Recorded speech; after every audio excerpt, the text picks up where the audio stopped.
Hey everyone, you're listening to the official podcast of 4playernetwork.com. Check us out at that address for everything you need to know about our community, monthly giveaways, and nightly live streams. You can even support us on Patreon at patreon.com/4player. And last but not least, you can catch the live recordings of these podcasts every single Thursday night on our Twitch channel. We hope to see you there. Enjoy.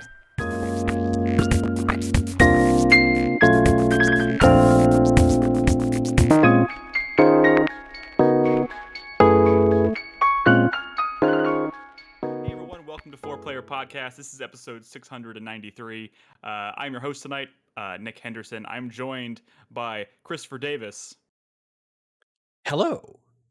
What was the delay on that, Chris? What, did you have to push I the had, top? I had to unmute my mic. I sneezed.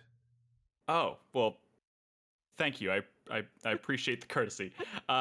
Nolan's joining us. Hey, how's it going, everybody?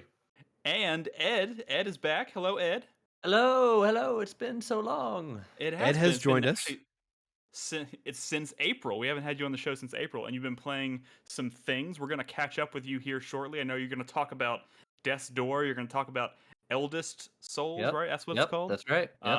And I'm sure you've been playing other things as well. I think you had a little laundry list of stuff you wanted to quickly mention. So before we get too far, couple things, a little bit of housekeeping. If you missed last week's show, we wanted to let everybody know that Brad is on paternity leave. Right now, he just had his second child. Actually last week on podcast night is when that happened. So he is going to be, for the most part, at least on the podcast, MIA for a while. He's still active in Discord. He's still playing games when he can, but obviously he's also dealing with, new parenthood. So he give him your support. Go say hi. Keep him company. And we're also he recorded a video, guys, a very short video we're gonna play.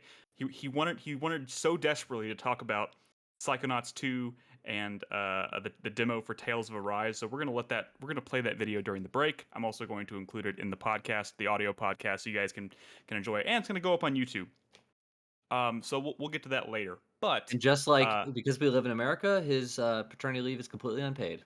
Yes, like it should be. That is the only reason. It's unpaid, because this is America, not because other things. But yeah, so look forward to that in the second part of the show. But he's going to be not a major part of the podcast for the next couple months. But we are going to be trying to cycle in new guests. So we had Jeff last week. We're going to get Joseph on a future show. Ed's going to be here a little more frequently. So we're going to rotate in some new voices here and there. So also, I wanted to, because I so often forget to read feedback, I'm going to do it at the top of the show. So I want to read some comments that were left on the podcast last week. Our first one is from Slopdog. He says, "Awesome to hear Jeff talk about game development. He loved hearing those details, and he's so happy to hear him and everyone over at Next Gen Panther are still doing their thing. Can't wait to play Refactor when it comes out." Yes, so we did talk. He did give us a little update on Refactor and how that's going and his involvement in that. But and also, if you're not familiar with Refactor, I left a link to the trailer on the post for the site. You can also find it. I'm sure someone's going to post it in chat here shortly if you're watching us live. He also says he totally agrees with us about the bullshit with OnlyFans. And also, which has news as well. Yeah. Yes. Nick is victorious. He led the campaign. I won the war. They were only just kidding. I fought valiantly, and I won the OnlyFans war.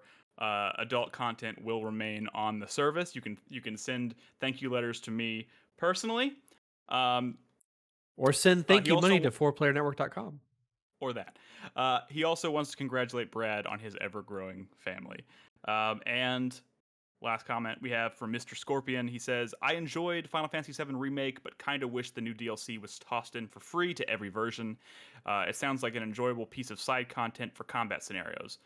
Even with the sudden surprise guest, you guys did great as always." I think the surprise guest he's referring to the birth of Brad's new son, Griffin. So I thought his name was Gunter. Anybody else want to misremember Brad's son's name? Any other good G names? Garrett? I think we should go with Gunter. Gunter? All right, we'll Gigalus. call him Wait, what? I just Oh, took your Field? name and put a G on front. That's what I thought. That's what I thought you said. All right. Yeah. So I honestly, to kind of go back to his comment about Final Fantasy VII remake, I kind of feel the same way because I feel like it's gonna be a long time before I end up actually playing that Yuffie content.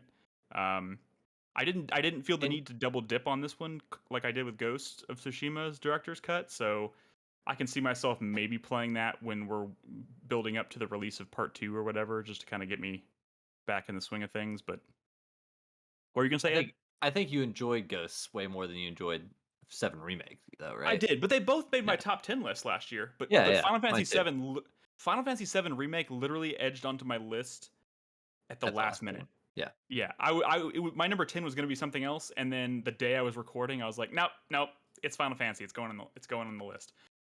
So it just barely made it.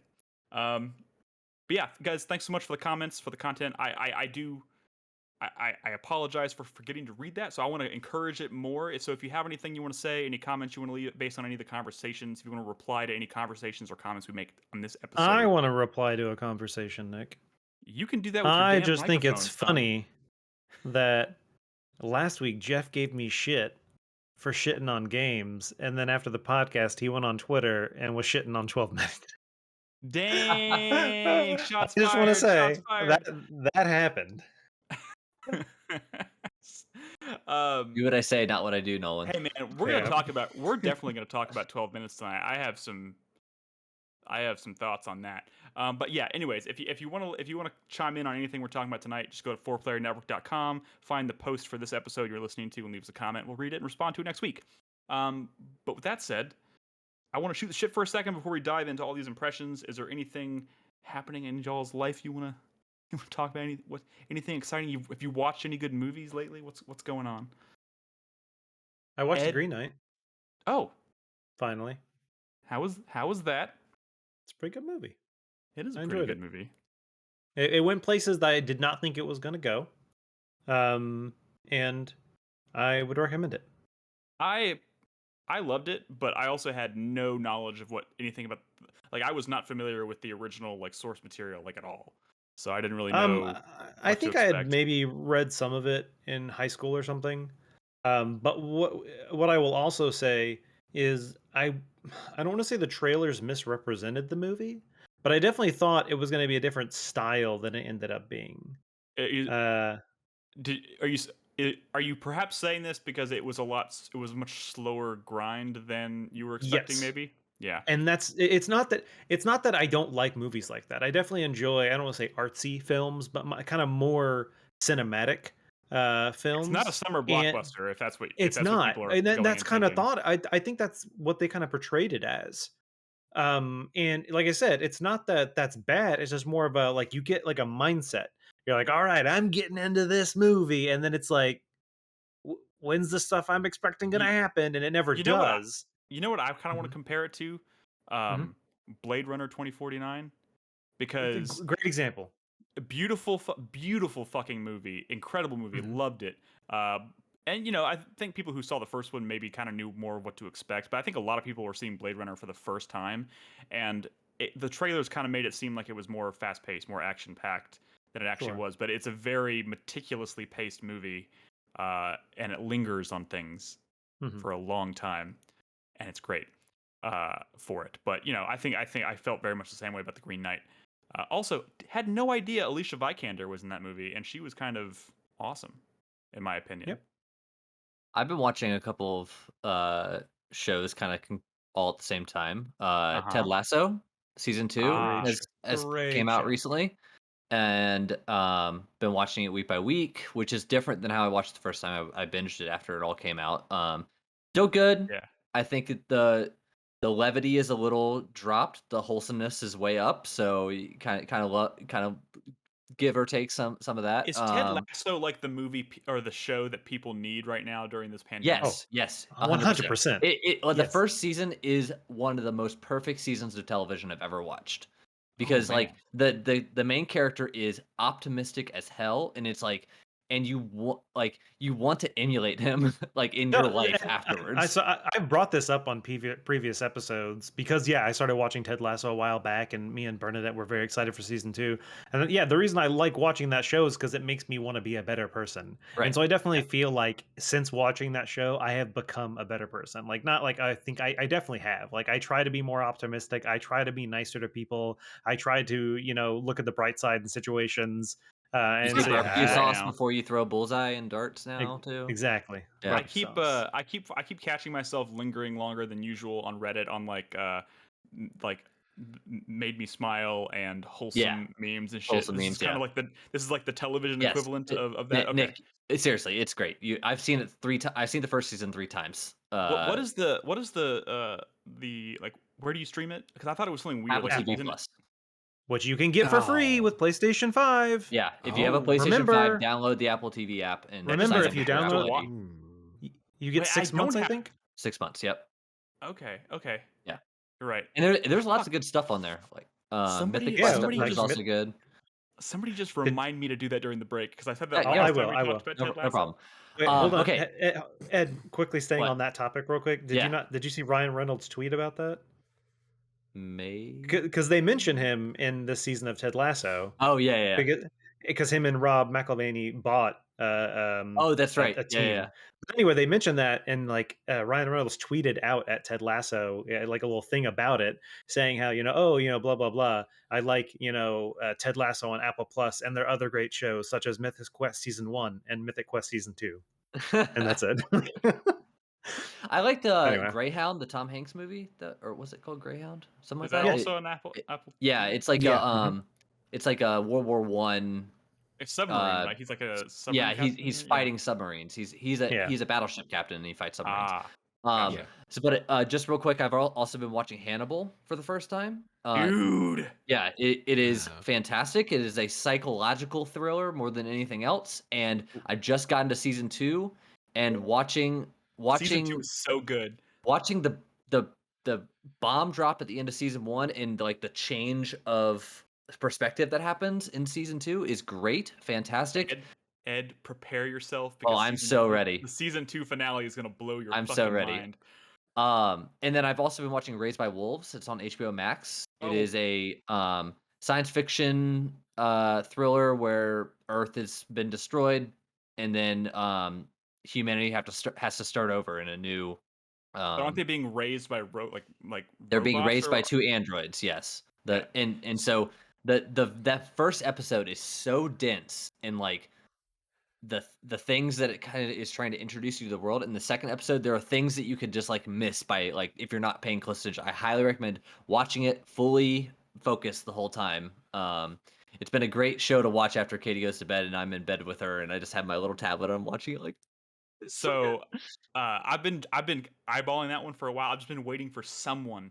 Yeah, it's great. To get, give me the green light. Okay, cool. Yeah. I'm gonna add that to my list. But dude, I'm so happy you're watching Hannibal. Let me just tell you, Robin struggles with like anything that's like tense or like high stress. Like she watches a lot of like low stress television. She's probably loved Ted Lasso, so I'm probably gonna jump into that. But it took me a while because I started watching Hannibal with her like one episode like every like 2 months. And then at some point in season 1, she's like, okay, I'm kind of into this. Let's keep going. And we started watching like one or, every couple days. And then we plowed through season 2 and right through season 3. And now she's like secretly, I caught her like rewatching the show in her own time, like multiple times. And I'm like, that is impressive. Nice. That show is so good. I hope to God they bring it back for one more season. Kind of like Dexter. It needs it. It really needs it. So anyways, get off my Hannibal soapbox here. It's amazing that show came out on like ABC or whatever. Yeah, NBC. It was like NBC. Yeah, it's incredible that was a show that did that. It's gory as fuck, and it's dark as hell. And it was airing at like the 10 o'clock time slot. Yeah, the episode in season 2 where they're like sewed together or whatever, and like popped in resin, like. The guy like had to get free at the beginning, and you're like, I don't like these sounds. I don't like these visuals. It's. Ugh. And you know what? I'm obviously Silence of the Lambs is like a very, very famous film, and Anthony Hopkins is absolutely incredible as Hannibal Lecter. So going into that show, I was very skeptical, obviously, of anybody trying to step into those shoes. But like Mads Mikkelsen fucking blows it out of the water. He's amazing he's as really good. Hannibal Lecter. So yeah, chef's kiss. Okay. Can I just ask, because I don't know anything about Ted Lasso. Can you just pitch it to me real quick? Like AA level college football coach gets hired to coach a football team real, in England, like big boy football, European football, or everywhere else in the world football. Okay. So like team. soccer. Yes. Yes. What did you? Okay, I get it. But like he good. Like took his team from like nothing to winning the championship in like a season or two. His American football team. His American football team. And so he got like a lot of notoriety out of that, and all his teammates loved him and stuff like that. And so that's what prompted the hiring. Okay, cool. All right, I'm gonna watch it. I think Robin's already been eyeing it. I think the only reason I think she hasn't watched it is because we don't have Apple TV, and I don't think she wanted to pay for another streaming service. But like Nolan said, PS5, got it.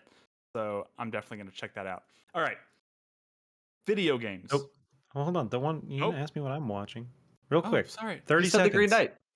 Well, yeah, but you're talking about TV shows. Burnett and I have been watching Reservation Dogs. Which is Sterling Hojo and Taika Waititi's new show on FX. I think there's 4 episodes, and we've watched the first 3 and half of the 4th one. But that one's pretty good too. It's about a group of kids in Oklahoma, Native American. They refer to them as Indian. I was actually listening to Sterling Hojo on a podcast. That was an interesting conversation, kind of about like the PC term for Native Americans. Mm-hmm. But yeah, so far, very good show. Highly recommend it. Awesome. I find most of the shows that I've watched that were on FX are pretty solid. So I've kind of had my eye on that one. And it's Taika Waititi, so I'm assuming does he play a role in that show at all? Or so far he hasn't showed up. He's camera? Just writing and producing the show based on current credits. I don't know if he's actually directed an episode. I don't always catch who the director of each episode is, but that doesn't mean he won't maybe show up at some point. Cool. All right. Well, now video games. We have things to talk about in the realm of video games. I want to start with 12 minutes, if that's all right. Yeah. Sure. Because I want to hear about 12 minutes. We can speed run this. Nolan, how much have you played? I mean, it's kind of hard to gauge. I don't. Yeah, I don't know. I've walked into a room like 10 times, 15 times. Yeah. Maybe something like that. So obviously, if I think most people know what 12 minutes is at this point, but it's a game that takes place in a time loop. It's a couple in a very, very, very small apartment, and the husband realizes he's stuck in a time loop, and this police officer comes to the door and basically barges his way in and he's looking for something, and he ends up killing either him or the wife or whatever. But it usually ends up with you dying and restarting the time loop, and you're trying to break free of it. And it's been one of these indie games that's kind of been on the horizon for some time, and it's getting a lot of attention, and it's just one of those things that looks like it's kind of going to be kind of special in terms of its story that it's telling. And now that it's out, I've played about 5 hours of it. We talked about it briefly last week. Jeff kind of gave us, a taste of what he had experienced so far, and it seemed really cool and exciting. And I finally talked to him, and he kind of told me what happened. I was like, I can see how that would be a really cool first impression. But now that I've spent a lot of time with it, I'm kind of struggling. And a lot of that has to do with, it's a number of things. One, this game, there's nothing in this game that kind of like helps you keep track of what you've done or what kind of progress you've made. It relies on you keeping everything in your head. So like you try something and something happens, you have to file that in your head. It's not going to go in some note somewhere so that you can go back and look at it. there are a few instances where you trigger something, and once you figure that out, it's kind of like solving a puzzle. And even though it doesn't tell you you've solved a puzzle, you can tell it's something kind of significant happened, and then it makes it easier to get back to that point. So, as an example, one of the early things you're trying to do, obviously, is when you realize you're in a time loop, is convince your wife that you are stuck in a time loop. So you end up like trying to prove it to her, and you have to go through all these different machinations of like how you can convey that to her. And there's one you eventually kind of find a piece of information that then suddenly you can just go and before you even say anything to her, just show her that thing or talk or say this one thing to her, and she's like, oh, okay, that's weird. I believe you. And I feel like those are kind of the things that kind of measure your progress in the game, even though there's nothing keeping an actual record of that and telling you that you've made progress. Mhm. Gameplay, it's completely point and click. It's basically like you have this very tiny apartment. Your job is to, and it's a top down view, so you have to like just touch everything and see what happens and see if looking at something unlocks It's not some even it's not even dialogue. just about not just about touching things. It's about picking things up and trying to interact with other things. Like, oh, can I interact this with this? Can I interact this with this? And sometimes yes, and sometimes like other point and click games, he's like, no, I can't use that here. Yeah. And I'll tell you, like my first, this is gonna make me either sound, maybe this is indicative of what the experience other people are having, or maybe it's just me being real dumb. I don't know. But I spent like the first 2.5 hours of this game beating my head against a wall. Like, I can't find anything else to do, anything else to like interact with in any Like significant way. I'm not try, unlocking any dialogue trying to options. trying to progress and kind of figure out, like you said, it's a puzzle game almost in the sense that there's something to do to move it along to kind of figure it out, but it's hard to kind of figure out what that is. Which, And like, but I feel like Outer Wilds is like another time yes, loop game, right? Good But example. they had the absolutely. computer, right? And the Hmm. computer like showed you, or at least reminded you of like trails of information that you've been on that Hmm. and it also tells you like where the next like that there is a next thing to kind of figure out over Right. there. And so it has that, which helps a lot. The time loop in this game is a lot shorter. Obviously, it's 12 minutes versus 20 something in Outer Wilds. But how do I put this? Uh, I think the thing that's making it more frustrating for me in 12 minutes is that you have such a small confined space and nothing ever changes. I mean, like things happen, but the scenery is so condensed and so like 2 minutes into this game, you've seen every bit of scenery you're going to see, as far as I can tell, in this game. Because Oh, there's so only like the next rounds, like you pretty much know where everything is. It's just like different permutations of combining items together or yeah. I've whatever. spent That yeah, I five could and see a how half that could get hours in annoying. this. I've spent 5.5 hours in this 200 square foot apartment or whatever whatever stupid size this is. It's ridiculously small. And Outer Wilds is like if something gets repetitive or annoying, it's like okay, I'll just hop in a ship and fly the other direction and go to a completely different planet. Right, yeah. Hmm. And you don't get that obviously in this. But there are moments that are just like really special. So like I spent 2.5 hours doing this, and I'm not going to spoil anything because I think the enjoyment of the game is stumbling across solutions. Even if you beat your head against a wall and find it to be very annoying trying to get there. But like I spent 2.5 hours doing seemingly just trying a bunch of different shit with nothing working, and then not this is not exactly what I did, but just to give you an idea kind of what I'm talking about.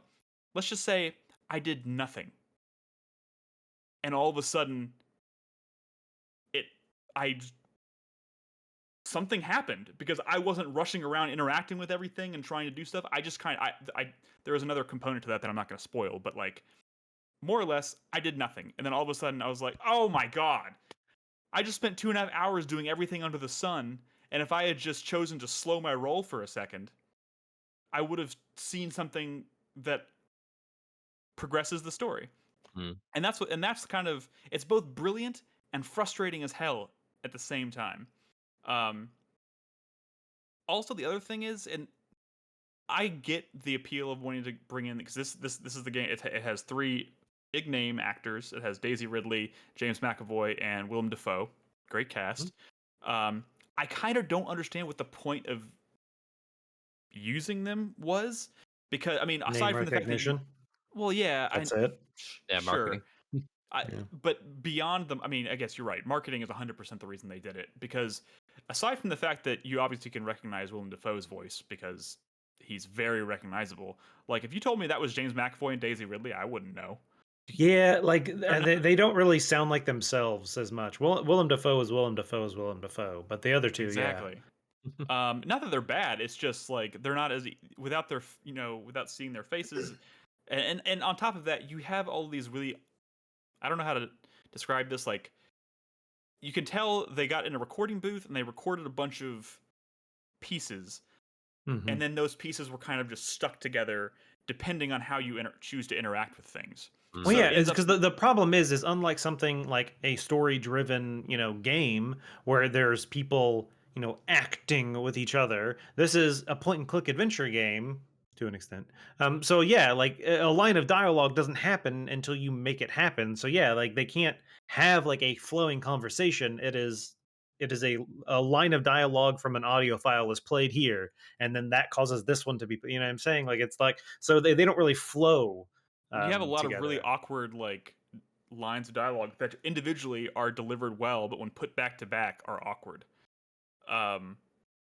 which is weird. And also, because of the nature of the gameplay, and combined with the audio awkwardness that we just described, you end up in a lot of situations where there's this like disconnect with the character and what's happening. And it just seems really like okay, like you walk into like the loop starts, you walk forward, your wife approaches you to give you a kiss, you stop her and you say, I'm stuck in a time loop, and she's like, what? And then you just go into this like awkward thing of immediately trying to convince her you're in a time loop, and it's like this just feels really fast and forced. And then also like the main character, the dude, he obviously is in a situation where he knows this cop is going to show up and try and murder his wife, and so you're trying to avoid this, and he goes into situations where it's like, if you can incapacitate him and have a conversation with him long enough before he kills you, he just,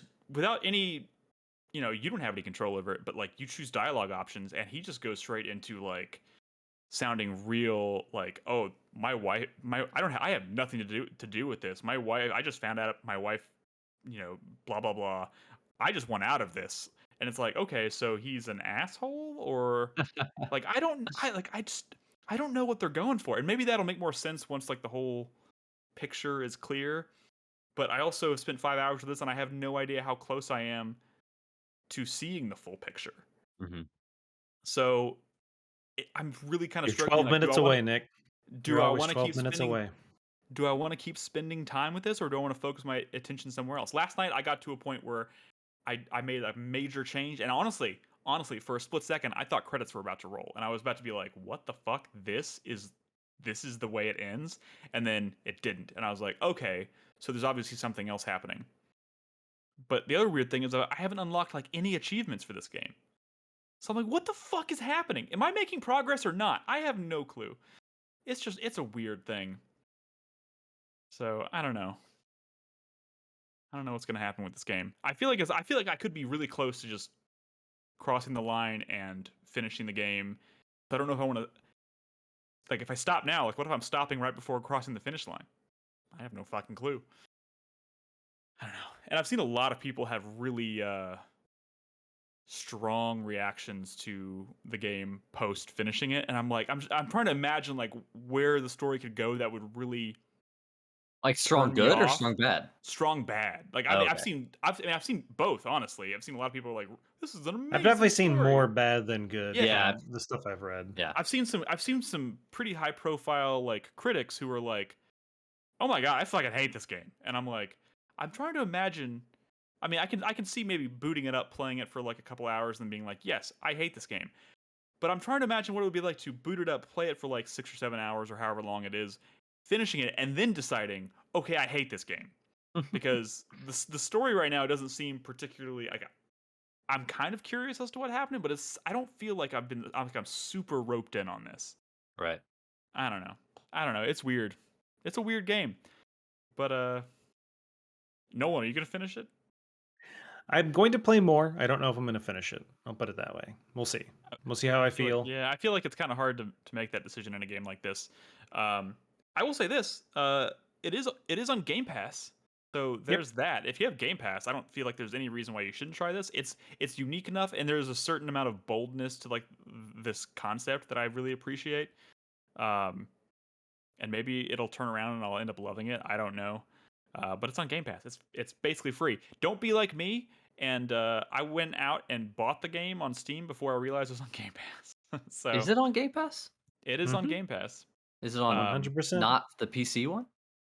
No, it's on PC. Oh, it's not showing up on the search here. Pretty sure. Is it only on an Xbox? No, it's on PC. I don't know if you have to have Game Pass Ultimate, maybe. No, I have Game Pass Ultimate. Oh, well, it definitely I think is. it might. Okay. Well, Carl says it's on both. Okay. So, Here, I mean, here, Ed, I can send you this screenshot. Are you spelling out the word 12? No. 1, 2. Try spell out the word 12. The word 12. That's fine. This is not good podcast material. We can figure this out in the break. It's great podcast material. This is great podcasting material. So yeah, that's 12 minutes. I'll come back and give an update if I end up finishing it. It's weird. So, all right, let's Ed, let's catch up with you real quick. Yeah. I know. I don't know if you want to start with one of your big wins, or if you want to rattle off your kind of your hit list of some of the other stuff you've been playing, I guess, since April. Yeah. Your choice. I was kind of hopeful. I guess I'll do the quick ones. Okay. So I was kind of hopeful that we would get a stealth drop of Silksong, Hollow Knight Silksong during E3. Yeah, I think we were all hoping for that. Yeah. So I sometime around May I started replaying Hollow Knight on the Switch because I hadn't played it on the Switch yet to completion. So I played it through on the Switch, and then later in July, I was hanging out with some friends, and they were like, "We should see who can get farthest in Steel Soul." And Steel Soul, for if you don't know, is like the mode where you can't die. And I died to like one of the headbanger mushrooms, which was so stupid. So I lost. I got in third place, but then that made me want to go back and play it again. So I did end up getting a 5-hour Steel Soul run and a 100% Steel Soul run. So I have every achievement. Wait, you beat that game without dying? Yes. What? Now I will say I may have cheated a little bit. Because you can pause and quit the menu at any time, even if you're in combat.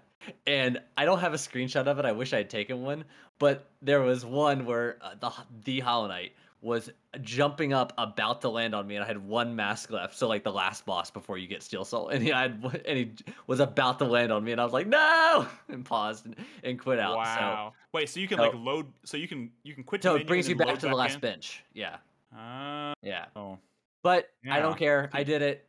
I beat the game. So you only have to beat the Hollow Knight. You don't have to beat the Radiance. No.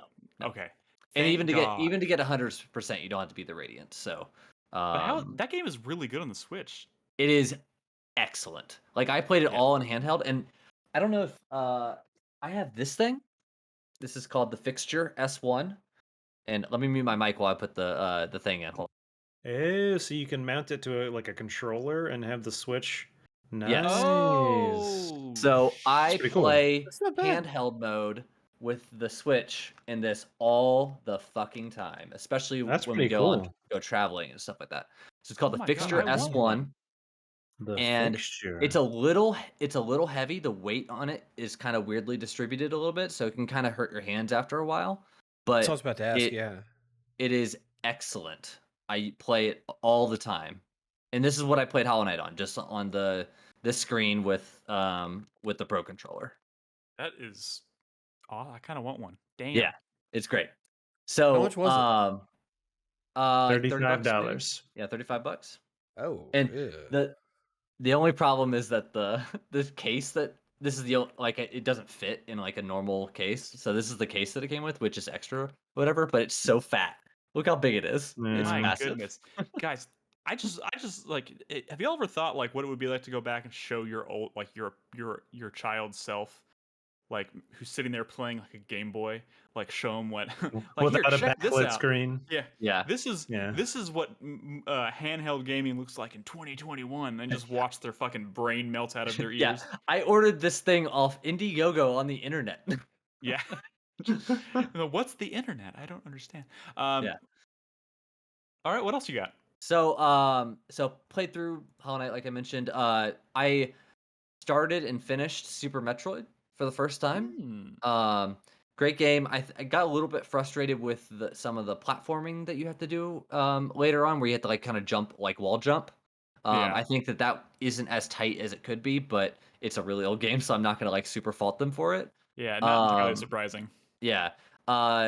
Started Super Mario World and for the first time as well, and got to the 5th area or whatever before I kind of was like, I'm kind of like the original, like Super Mario World, yes. Dang. And so I fell off of it just because I kind of got bored of the game itself. It does make Really? the game bad. It was just like I kind of got burnt out on the idea of having to go through all these different worlds and getting all the coins and doing all that stuff. But So did you like discover some of the secret levels that were in there? oh yeah, sure. Okay. Yeah. Including like the level where you can farm like infinite 1-ups, for example. Yeah, I mean, me Because I didn't know about that like, until I had to do that fucking Project M against Carlos, and that pissed me off. But me getting game over doesn't do anything in this game. It's not like I lose my points. It's not like it's like a big problem. Yeah. And then finally, the other thing I wanted to mention is that I've been playing a lot of Nioh 2. I'm about 4 missions in, so I kind of have been playing it a little bit at a time, where I'll just like play a mission and then go away and play some other game at it, and I'll come back to it. Yeah. And so that game is awesome, by the way. If you liked the first Nioh and you are like if you liked it at all, this game, it does everything better in my opinion. You could probably skip the first Nioh and just go straight to this game, and you get kind of the better experience. The cool thing that I like is that you in the first game you got like generic weapon skill points that you could put anywhere. In this game, you get the weapon skill points by using those weapons. Mm. And so what it that means incentivizes is like, incentivizes you switching. to it could incentivize you to use the same weapon you started with, just so you get more skill points and get better. But I've also been finding myself wanting to switch a lot just to kind of like see how different things go, and it doesn't feel like I'm wasting skill points by doing that switching, you know. It's just whatever you end up spending the most amount of time using is what's going to benefit from it the most. Right, and the way it works is that you have like familiarity, and I don't think familiarity was in the first game, but it's like the longer you use a weapon, not a weapon type, but a weapon, you get it gets stronger, and if you are constantly cycling through weapons, such that you're leveling up that familiarity, you get skill points faster. So so it kind of benefits. It kind of is trying to force you into using more. Yeah, it's trying to force you into using different weapons and different weapon types, more so than I think the first game was. So, the one thing I haven't quite cracked yet is crafting, and I never really cracked that in the first game, but I want to crack it in this one just because I can already feel like the game is pulling me in that direction to do that. So, I'm playing it on the PS5. I got that collection, the Nioh one collection. It's like $70 usually, but I got it for $50 on Amazon when it was on sale. Nice. It's nice because I already played the first one through on the PC. I don't want to like it to like say, here are your Nioh trophies and here are your Nioh 2 trophies as one big bundle, and because it's 2 different discs and 2 different games, so you can install one without the other. So nice little feature there. It's the little details. Yeah, exactly. So those are my quick hits. So next I want to talk about Death's Door. Yeah. So I've been playing. I played and finished Death's Door. I got every achievement in the game except for the one that's like use the umbrella the whole time, because I started to try to do that and I was like, fuck this. Nope. I started with that one, but after a while I was like, dude, fuck this shit. I was like, so the umbrella gives you 0.5 damage that you would get from the sword. And so I just like completely lost interest in trying that. So I got everything but that one. This game it's it's short. It's I think fun. The combat I think is really strong and tight. I think it's a As you really good length for this kind of game. Yeah, I agree. And once you unlock more of the spells, you get into a little bit more of a flow where at the beginning, like the arrow is kind of like somewhat powerful, but not really enough to like really make a difference. But once you unlock like the other two abilities after that, you start to really get some really powerful like things where you dive in close to use weapons, and then you kind of dash away, and then you're able to use some far range attacks and stuff like that. And one of the coolest abilities that you get kind of later in the game, you get each of the spells you get to upgrade. And the hookshot upgrade that you get is a whenever you use it on an enemy and then swing your sword, it does like way more damage, and it's a wider like arc of damage as well. So it's really good for like crowd control and stuff like that too. So I mean, I think this is it really is a game that everyone should give a try. And I know it's made by the same guys who made Titan Souls. It may be a sequel to that game. Have you played Titan Souls? Maybe. Yeah. Okay. I think I put it on my top 10 list that year it came out or something like that. But Me too. it's like Titan Souls is brilliant because of its conceit of being like one hit, one kill. But this game, it just you feel this definitely feels like a more complete thought than Titan Souls does. Yeah. But also like, and I said this back when I was talking about it, and I think it's very important because everybody when you think about Titan Souls, you think about how satisfying it was when you landed a hit. Yeah. And they still have that here, even though it's not about landing one hit, but when you kill dudes, when you finally like land the killing blow, or and usually if you sink an enemy with like an arrow shot, it has that exact same like right, like that oomph that you feel when you know you've landed the killing blow. And I'm like, it's still good. It's still satisfying. So like you start out with just 4 lives, or 4 hits that you can take. You can level it up to 6, but it definitely like it. I mean, it does. I know it's like people like to compare it to like a Souls-like kind of like combat, I guess. But you definitely get that momentum of like I attack a couple times, I roll away, I roll back in, I attack a couple times.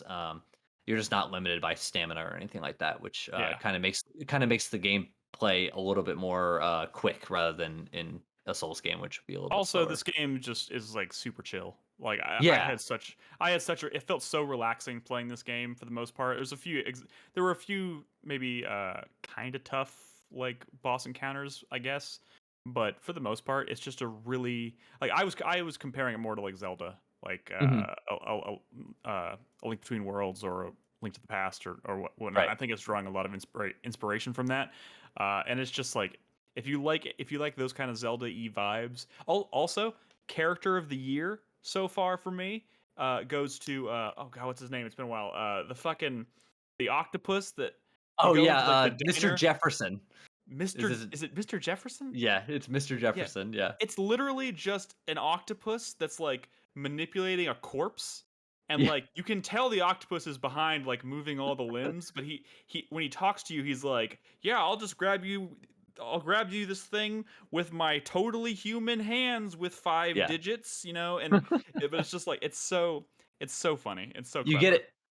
There's after you beat the game, you get a key that allows you to turn everything to night, and then one of the like kind of like post ending scenes is you basically have to guide the octopus back to this other place, and he's making commentary the whole way you're doing it because you can't just teleport. So he's like he's commenting on different things, and some of the things he says is pretty funny. So good. If you go into his house at night, it's like the octopus is like in like a fish tank, and the corpse is like in this like bucket next to it. Yeah, like it's just like, oh, I'll just take my hat off and put it over here, but it's a dead guy. Yeah, it's really good.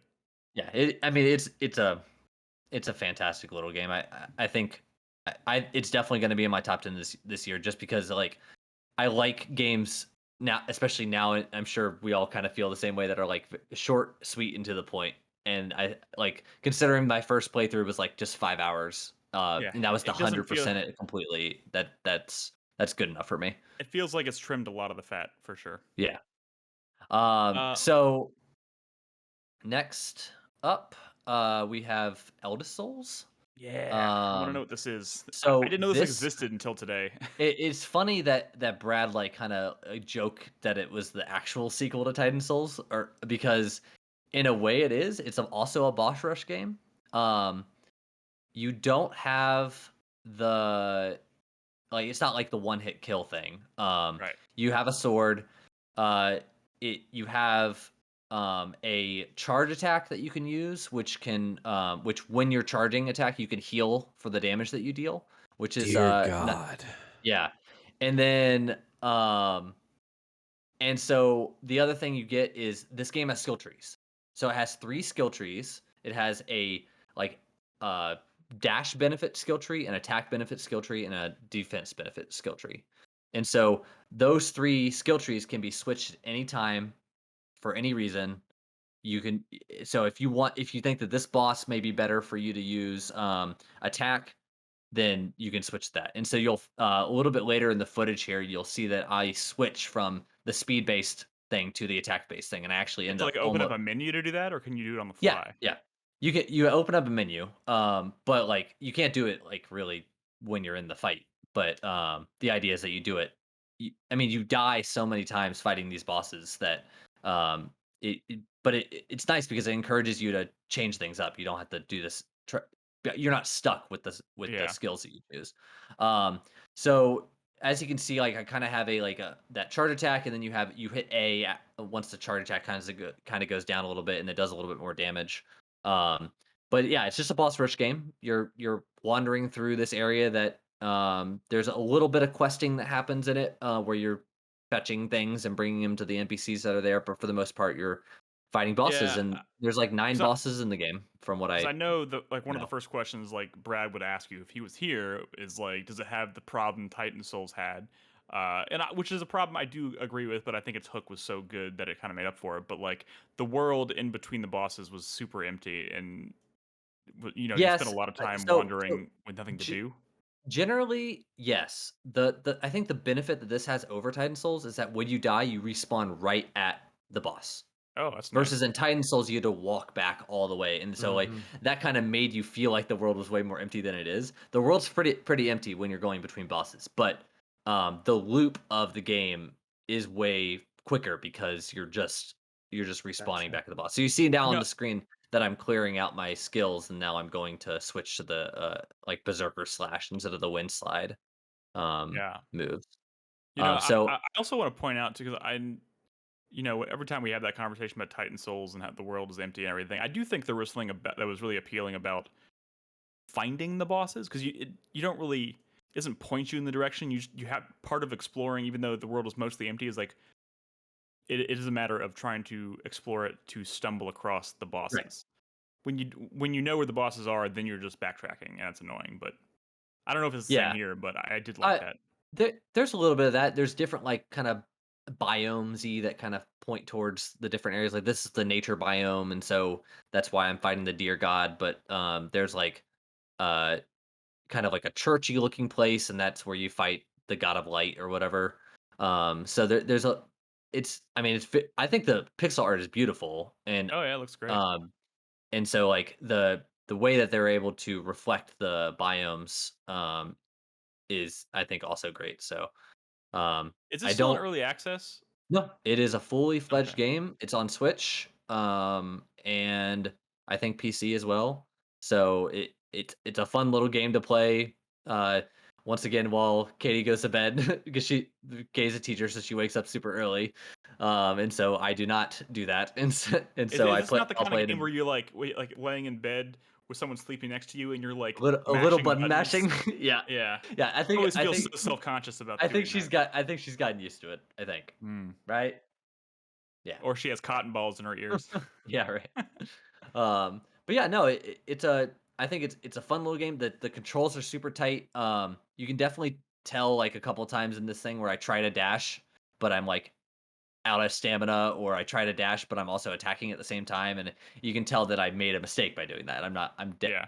Choosing to attack instead of dash. But I, I do like the fact that when you're in that like charge up mode, you do heal, and so that gives you a little bit of choice on whether you want to be a little bit more aggressive towards the boss, and you're or going put to some be distance or between put you some and him, and distance on it, but like you can't heal without attacking them either, so you have to be attacking them. But I just kind of like how you can make a decision, like in Dark Souls, if you get hit, well, then you have to like roll away and find a place to like use the elixir or whatever. Estus. The Estus Flask. In this game, if you get hit, it encourages you to keep attacking the boss instead, which is kind of like kind of changes up the dynamic, I think, a little bit. They don't want it to like adversely affect the flow or the speed speed at Yes, which things yes. are progressing, which is nice. Yeah, it's like you got hit. Okay, that means I should have dodged better. I'll do that better next time. But I'm still in this mode where I'm still healing up. It's not like if I get hit, then well, I only can take 3 hits in this game and in this boss, and then I'm done. So Yeah, gotcha.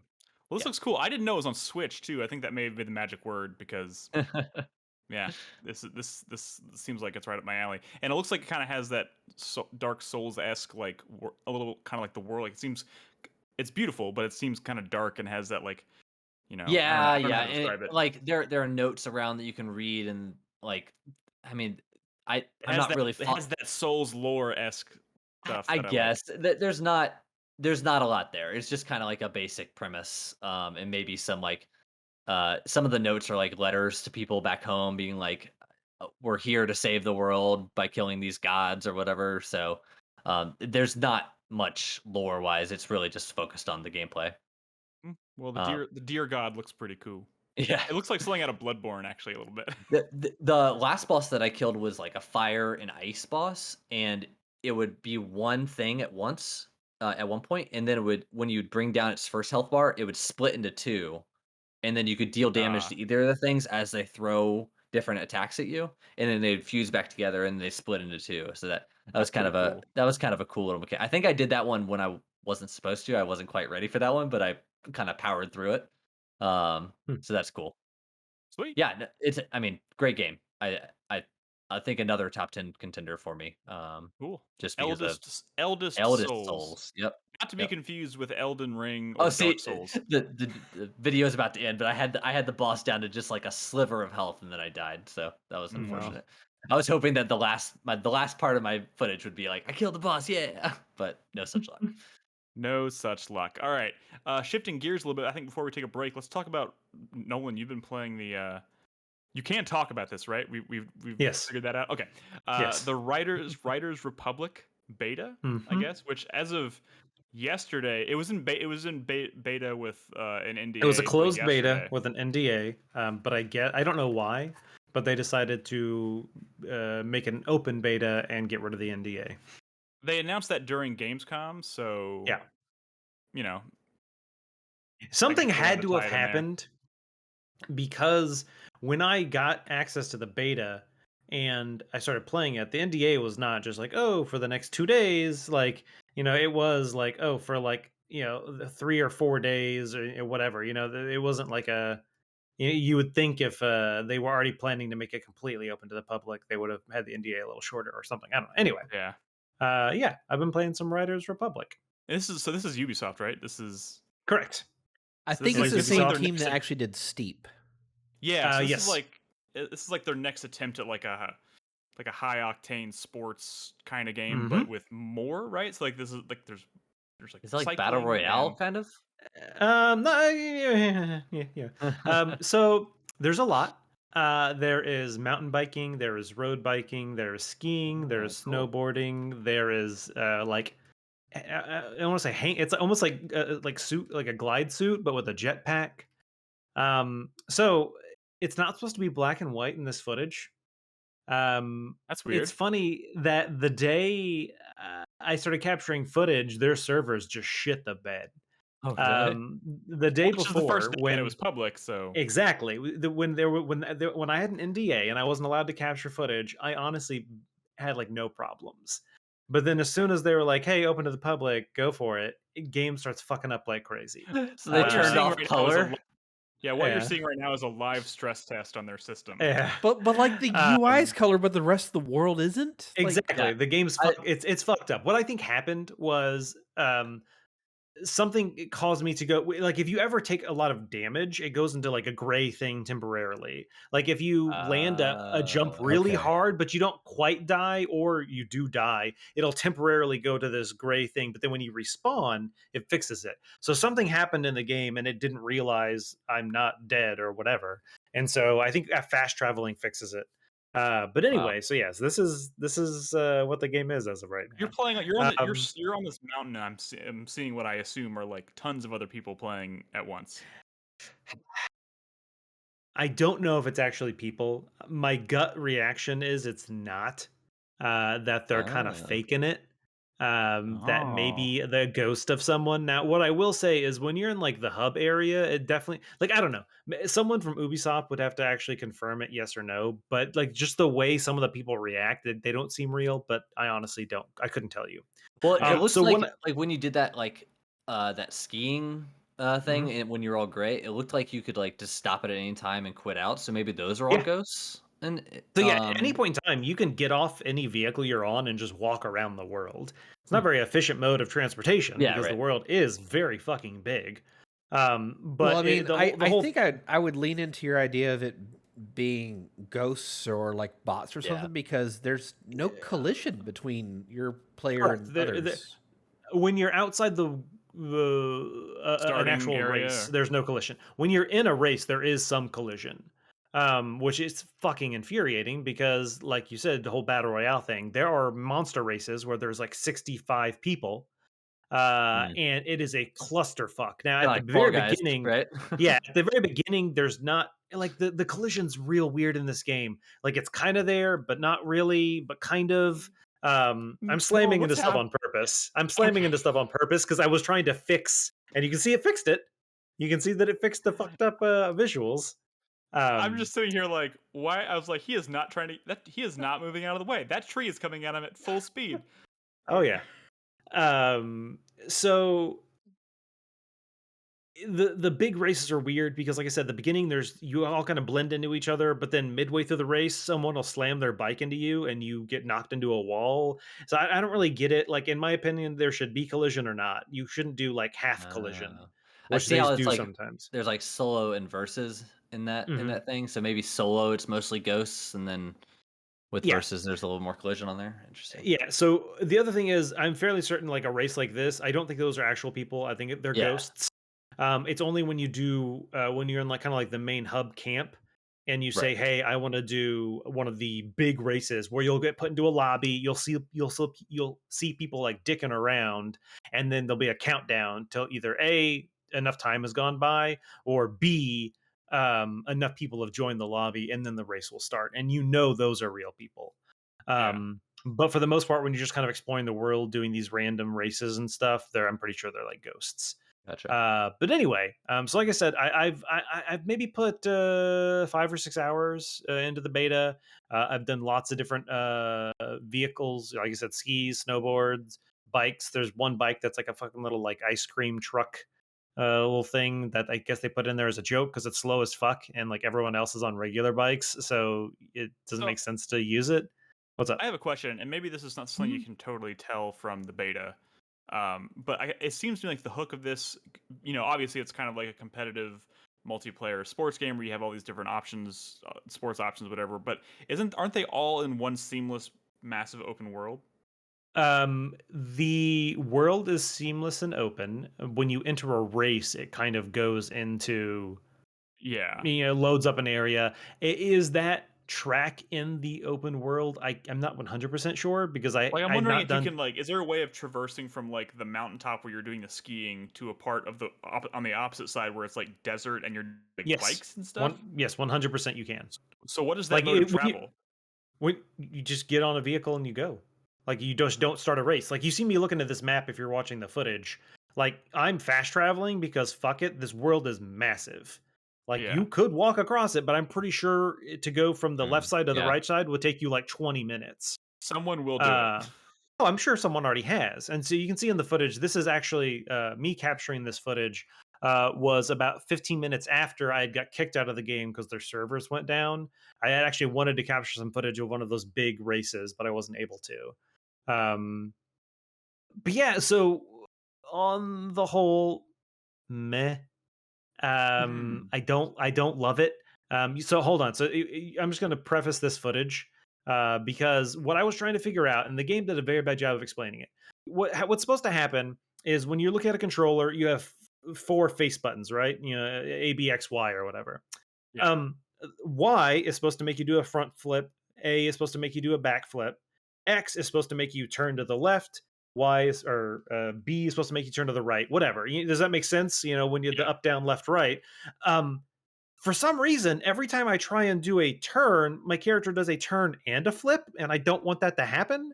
And this is you'll see me dying constantly here because that's what I'm trying to figure. I'm trying to figure out why am I doing flips? I don't want to do flips. I just want to turn, and my character won't do it. Now, don't get me wrong. I've done it many times, and you'll see me here right before I actually start this race. Me just trying to I fucking want to turn. I want to turn. I don't want to flip, and my character refuses to not. And I don't get it. I did multiple tutorials. Just flipping, okay. Yeah, I did multiple tutorials and it worked. I don't know after their servers crashed for some reason. I can't fucking just turn. I don't know. Anyway, so it seems pretty rough. Yeah, how much of this map is like cool concept, but it needs a lot of work, and maybe they will get it to where it needs to be before launch, or how much of it do you think it's just they're not hitting their mark and it's probably not going to? They've spent a lot of time on outfits and things you could spend real world money on. They've spent a lot of time on it. There are dozens and dozens and dozens of cool, quirky giraffe head character for you to wear. So they've hired a lot of to be great. They have a lot of artists, but they don't have a lot of physics programmers. Is what it looks like to me. I'll say the physics is definitely not bad. I don't want to say that the physics is bad. It does work. When I'm not, if I were to just try and get onto my bike and ride from point A to point B, it works. And I will also say that they have a system in the game, and maybe the reason they had to add it was because they had issues, but it's like auto landing, where essentially it means your character will do whatever they can to land. Period. Gotcha. So if you try to do too much, like the character will kind of stop you from doing it and land. But the problem is correct. But you like don't get points. Like you almost have like negative points. I would say it's like a handicap. Like I don't know why I died like trying to like climb up a small little hill. This bike is chaos. No, yeah, just chaos. I will say I am definitely dicking around a whole lot more in this footage. But I turned off the auto landing because it's like, well, I mean, one of the whole things in this game is it's like you want to get points. So why would I turn off the auto landing when in doing an auto land I can maybe get one flip in midair, but when I turn that off, I can get like 3 or 4 things, like really cool things done because the character's not forcing me to do something silly. I don't know. I don't know if it's a combination of it's not for me, or what. I honestly don't know. Is this supposed to be a free to play game, or is it gonna be one of those full price ones? It's gonna be full price. Really? With lots and lots of microtransactions. But yes, shit tons of microtransactions. You do get some. It's the same concept of any fucking game like that, where you earn in-game currency. But the coolest looking outfits, you have to pay. Super Starbucks, which you have to buy with real world money. I don't remember what the currency's called. And like the in-game currency only lets you buy the shitty stuff, or one of those situations where some of the nicer stuff you can buy with in-game currency, but it's like a shit ton of in-game currency. Yeah. Like all of the shitty looking gear is like cheap. Of course, they're just doing that to make money. And I don't get me wrong, I don't really care about what my character looks like, so I didn't really spend too much time in those menus. But I did look at them and they do exist. I will say I'll give them some props for turning off copyrighted music switch, because the game has lots of copyrighted music, but you can with the flip of a switch disable that, which is nice. For people who are going to be streaming. I remember when they were showing this for at E3, and like I don't know if that was on the Ubisoft side, like in the game, or if they had to remove. Stream. Yeah, I think they just did it on the stream itself. Yeah. Well, they had like cheap covers of very recognizable songs. Is it the same thing here? Yeah, no, they definitely do have some like kind of very generic garage band music when you turn off the copyrighted music. But Yeah. they have some pretty big songs in there if you do choose to use the copyrighted music. So I I will mean, say this, like, it's cool. not like this is not like the kind of thing I normally like to play, but it's also of this kind of game one of the few that like maybe caught my attention, that I would want to try. But it's looking like I hope it comes together. But it also seems to me like in a year after release, it's going to be a totally different game and probably a lot better. Like Yeah. it'll probably be a lot smoother experience, I feel like. I think it will probably be a smoother experience, and I also think they'll probably fix some stuff. But for me, I want more of the kind of quirky, wacky stuff. It doesn't seem to Yeah. be here.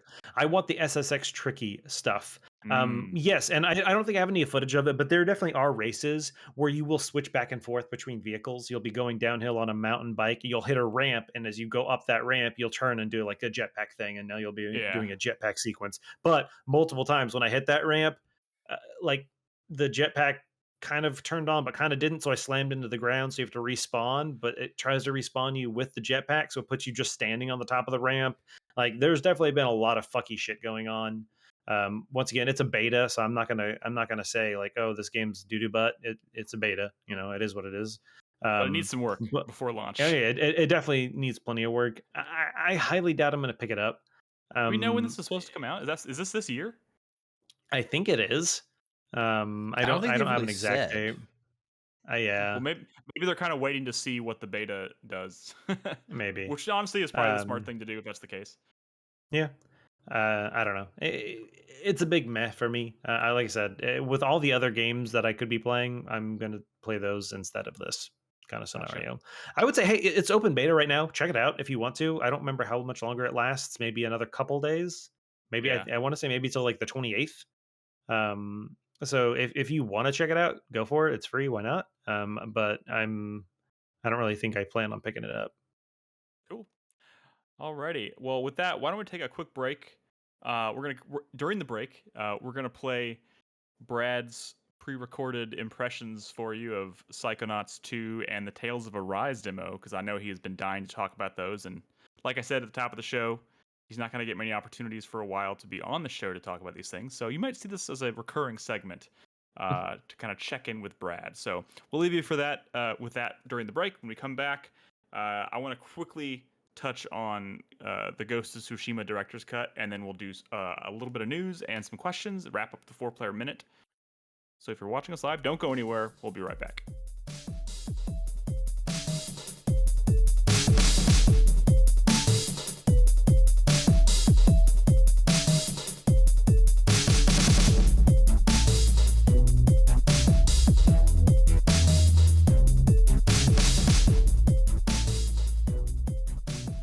Hi, this is Brad. You might remember me from things such as this podcast I'm on. Yeah, so I'm not on it. I'm not live exactly. And I'm recording this video because I'm on a hiatus. I had a baby and I'm going to be taking a break for the foreseeable future. You know, a few months, maybe. I don't know. I'll let you know. Maybe in this segment. And I'll still be around. You can check out our Discord. I'll be on there every day. I got to do something while I'm holding a sleeping baby.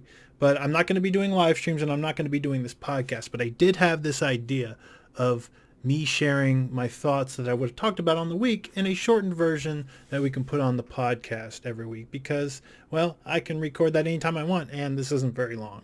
So this is what I was going to talk about on the show.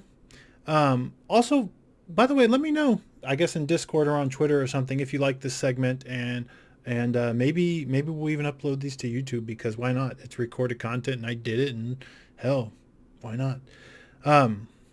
Anyways, first of all, I've been playing Psychonauts 2, a game I've been waiting for a very, very long time. In fact, you might even be able to see my I got some Psychonauts stuff on the walls. I love Psychonauts. I've been waiting a very long time, and you know what? Honestly, I haven't been able to play too much because I've been very busy, but I've played a couple of few worlds, and the world has actually really opened up, and I'm enjoying it quite a bit. If you like Psychonauts, you're gonna like this game. It's it's Double Fine doing what they do best. And if you've played Psychonauts, you know that was a game with some flaws. It was kind of rusty when it came to its platforming mechanics. They weren't, they're not Nintendo. They made a platformer back then that was like kind of janky, and it's still a little janky. They didn't magically, after all these years, they're not able to churn out like a Mario Odyssey or something. There's still going to be some platforming jank, but it is better and it is deeper. It seems like they took a lot of ideas that they had in the first game and expanded on them. There's like skill trees and stuff, not skill trees, but like your abilities, you can like upgrade them and spend points. So there's like a currency, and there's an economy. There's things to spend your points and money on and stuff. And I just upgraded my wallet like it's a goddamn Zelda game, and that's cool. And some of the stuff in the first game that was like, Easter eggs or stuff you really had to go digging for, like secret conversations and secret areas, they're kind of like built into the game now. Now there's like officially side quests, more or less, and finding like hidden dark rooms in people's minds. There's actually a mechanic behind it, and you have to upgrade your mind connection to be able to get to it. And it just seems like they took some of the ideas of the first game and fully fleshed them out. And on top of that, there's like a big, huge, like explorable world now. And it's not like GTA or whatever, but they kind of took the open camp idea and actually really blew it out. And you could spend a lot of time out in the world finding cool things and talking, meeting new people to talk to. It's been really, really good. And if you like that first one, you're gonna like this one. If the first one had kind of like a camp theme to it, this one's more of like a spy thriller theme, and it's been really good. If you hate Psychonauts for whatever reason, you're probably maybe not gonna like this. It is a little bit more refined, but it still has some of those same frustrations. But my God, it's worth it if you like Double Fine's like writing and humor and presentation. Presentation is top fucking notch here. Some of the new stuff they're doing is so cool. Anyways, the other thing I was going to talk about, how long is this? If this is too long, I'll get in trouble. We're good. The other thing I was going to talk about is the Tales of Arise demo. I have to talk about that because none of these assholes are going to talk about it down here because they don't really play Tales games, and I do, and I've been excited about this one. And I'll say I have somewhat mixed feelings about the demo. I think it looks really nice. People were, I think that's the first thing they noticed when they showed off the game is like, hey, there's a new like visual style that they're going with, and you do see that here. Like especially the world has this nice painterly look and stuff. It just looks really bright and colorful, and I'm excited to play it. I will say that I was worried at first that there was going to be less voice acting in the game because there is unvoiced cutscenes during the demo. They've confirmed that is a demo thing. The full final version of the game will be fully voiced. But other than that, the demo is mostly like a combat demonstration. You get to kind of see what combat's all about. And I'll say it was hectic and frantic, and I was a little worried. I'm a little worried. Not in the way that you might think. It's kind of weird thing for a demo because you have a full party and you have all these abilities unlocked, and a Tales game doesn't really play that way. You kind of start slow, you get characters slowly, and by the time you get a full party, you've kind of understand what all these mechanics do. So the ramp up is not going to be like this in the main game. But I'm still a little bit worried that some of the abilities seem like really spammy and easy to just kind of like throw out like millions of abilities. Well, in older Tales games, you kind of had to work for your combos. I don't know. It's too early to say from the demo, but try it out if you're interested. It's fast, fun. It's the action RPG that you've loved if you're a Tales fan like me. So I'm excited. I think it's going to be good. It was just kind of a weird demo. I'll say that. Just know it's going to be fully voice acted. And anyways, that's it. That's all I was really going to talk about. I probably would have gone into more depth and I would have showed in footage, but I'll try to do one of these each week. Next week, I'll probably go deeper on Psychonauts and some of the other stuff I've been playing, but just let me know what you think, and yeah, that's it. Bye. Hey everyone, welcome back to the show. I hope you guys enjoyed checking in with Brad, a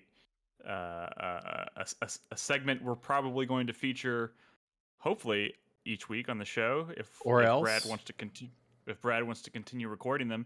He did his impressions of Psychonauts 2, which I think means this is a good time to mention that the Revival Club, we just finished playing Stalker. We ran a poll. The next game we're going to play is Dark Messiah of Might and Magic. But as a quick interim before playing Dark Messiah of Might and Magic. We're gonna play Psychonauts, the original Psychonauts, because one, it was on Game Pass, and two, it was on sale. It might still be on sale for $1 on Steam. So it was incredibly accessible, incredibly relevant, and you know, I hadn't played it, and it just seemed like the perfect opportunity to do that. It's something we can knock out fairly quickly. I've been playing it already on the stream. I'm going to be finishing it up. The plan right now is to play Dark Messiah Might and Magic starting on September 1st. So I'm not going to start Psychonauts 2 personally until I finish the first one.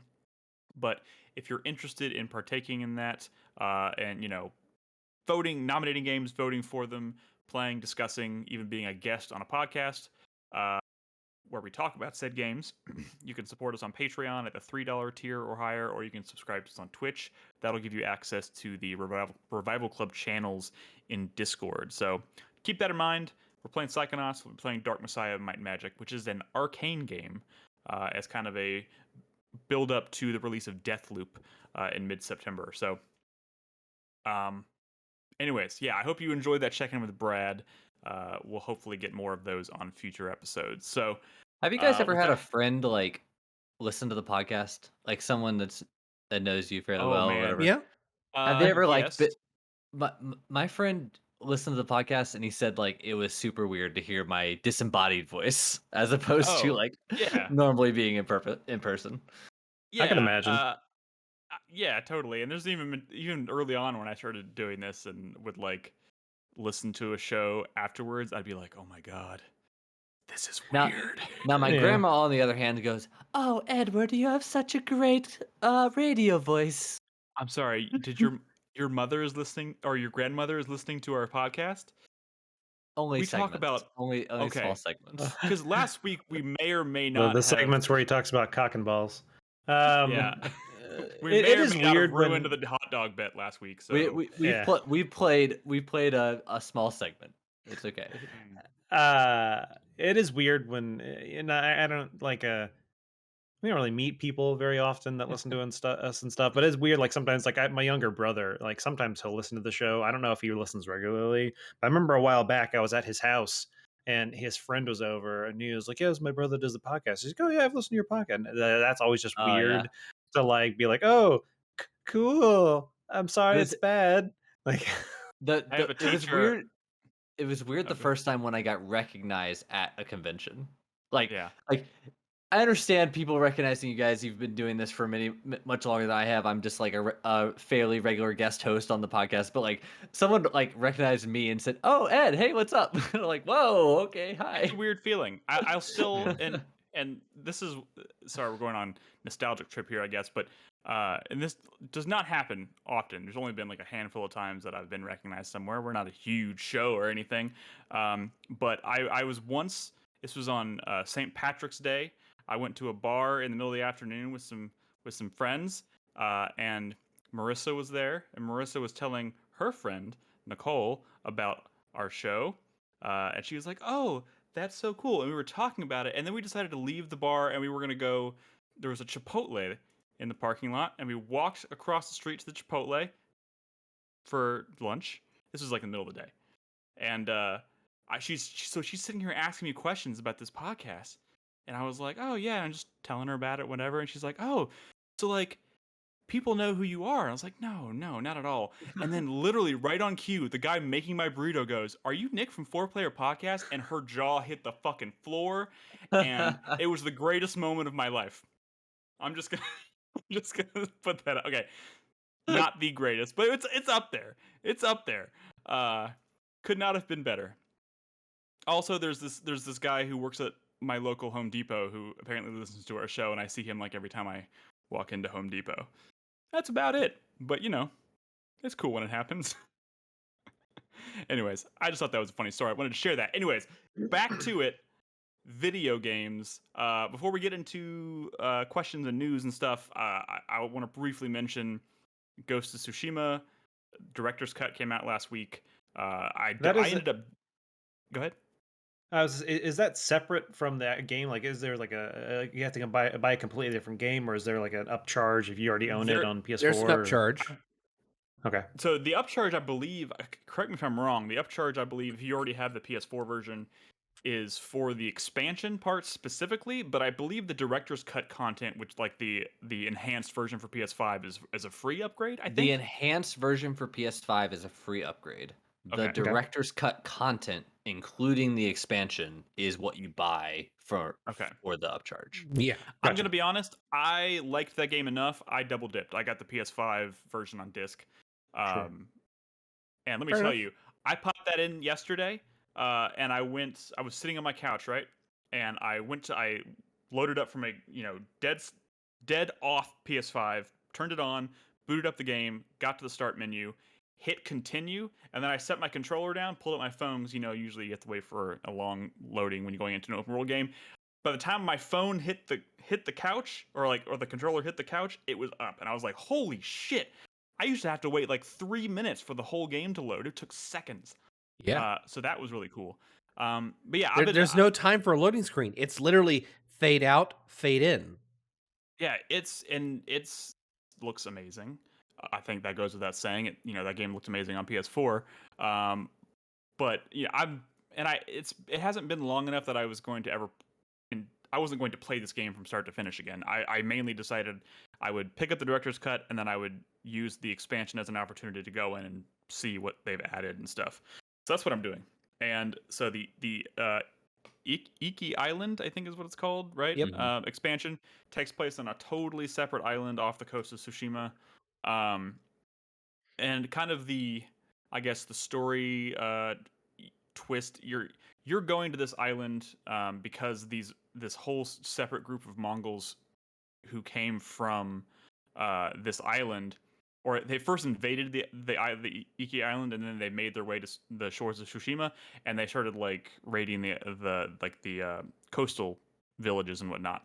So you go to Iki Island to investigate, and they've been using some kind of weird poison or something that makes people hallucinate and see crazy shit, and that's how they're building they're making everybody fear them using it's kind of like the Scarecrow from Batman. They're making everybody freak That's out. pretty much it, yeah.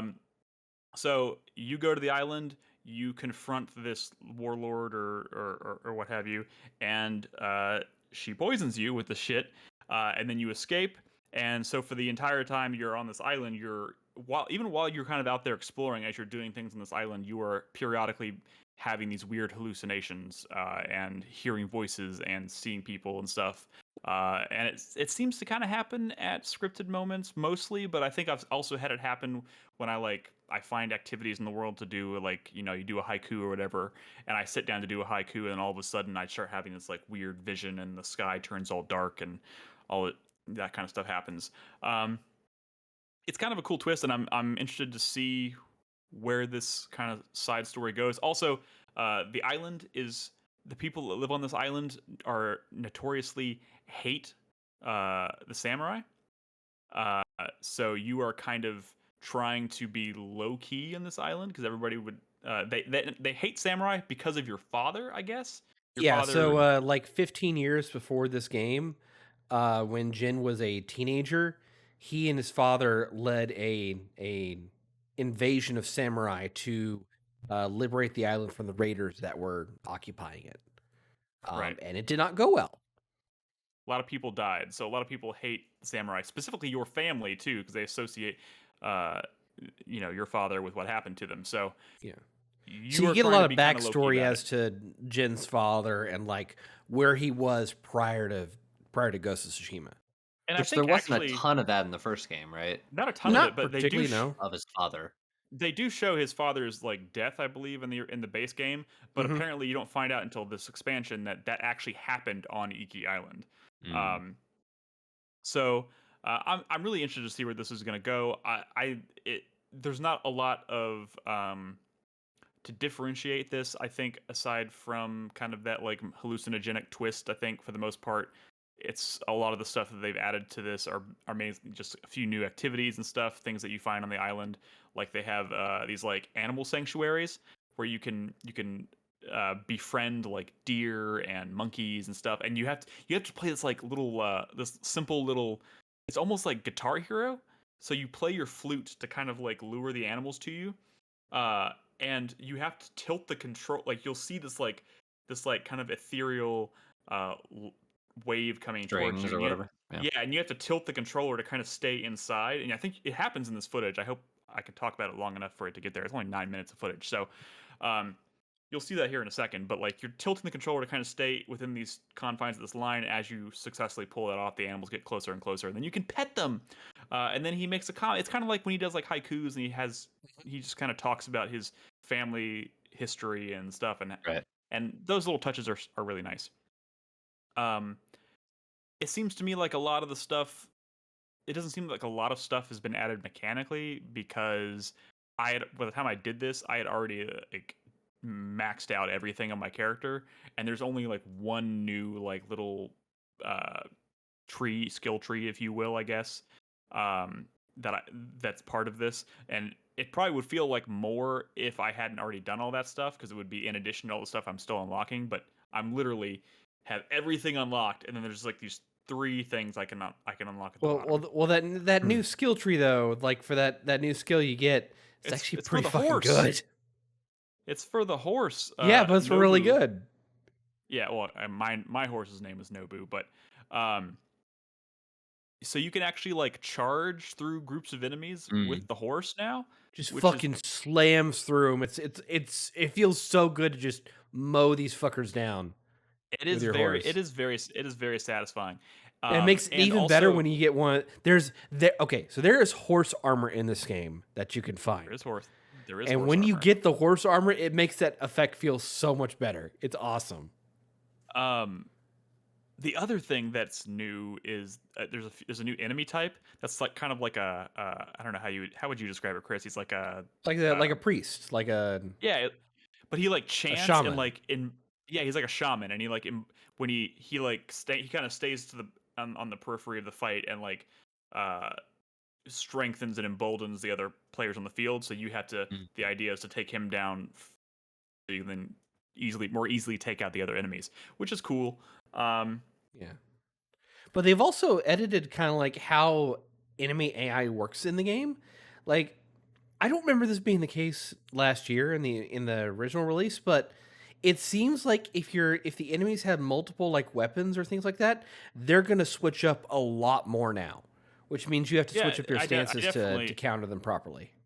Yeah, and it's slipping back into the flow of this game feels really good, because once you start to remember, like it's almost like it's not the same thing as Devil May Cry 3, I guess, but like switching styles like on the fly, and it's really smart how it's like mapped to like what kind of weapon they're using. So like holding L2 and hitting triangle is for spears and stuff. And since the enemies are switching weapons more frequently, you have to switch your stance a lot more frequently as well. And you start with all 4 stances.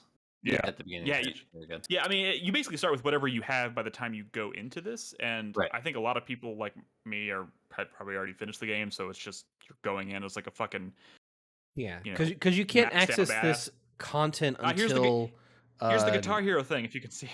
Yeah, that's kind of cool. It's so pretty. You're like, I'm luring the deer to my face so I can pet him. There's nice. Certain story conditions to unlock to get to this content. You had to have beaten the first act, I believe. At least, if not Act 2, but I think it's Act 1. And the island that in part of the expansion is about the size of the third area in the base game. Yeah, it's about it's a little shorter than a regular act in the main game, but but the content that's there is good.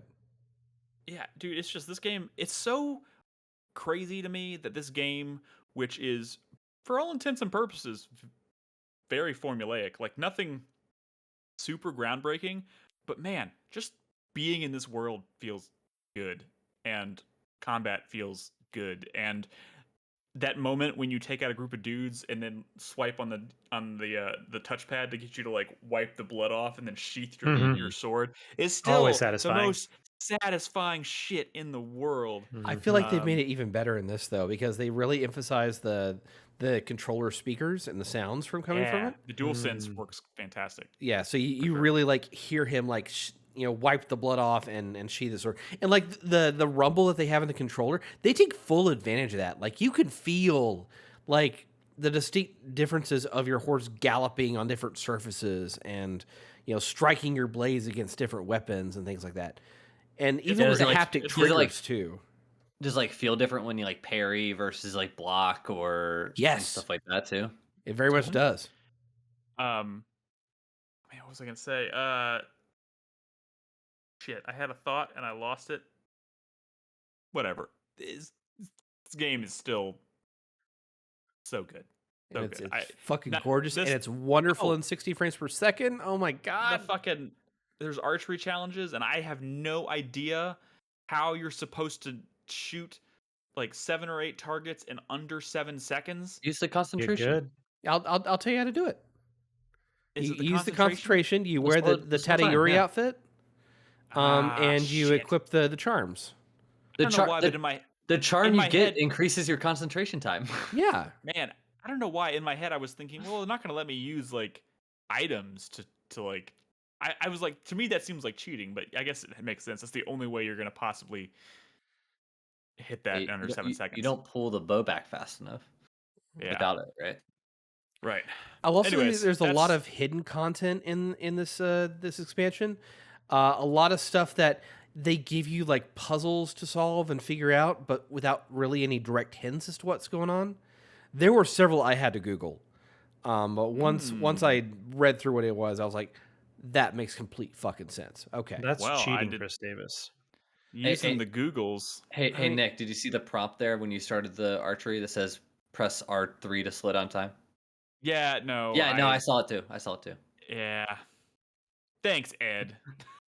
I'll get it next time. But yeah, dude, I totally recommend this expansion. It's pretty awesome. Cool. Especially if you haven't played Ghost of Tsushima proper, you should absolutely do that because I think it's fantastic. But this is also just another. This is also an incredible piece of content so far. I think so. The Director Cut's upgrade is only $20, and that's even better. Yeah, I think you don't have to do what I did, which was double dip. But you get literally all the same things you get if you don't double dip. But Nick just had I'm a crazy person. $50 to drop, I guess. I'm a crazy person. But yeah, we pay this guy too much if he can afford to do this stuff.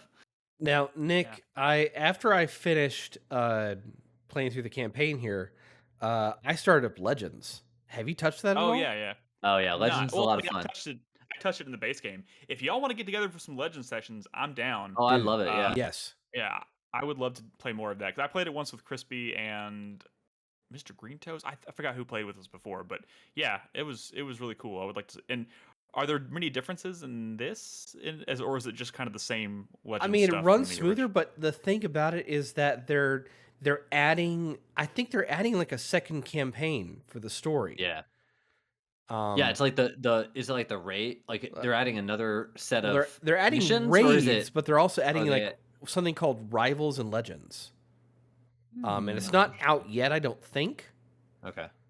But if it continues the story, I'm gonna be excited.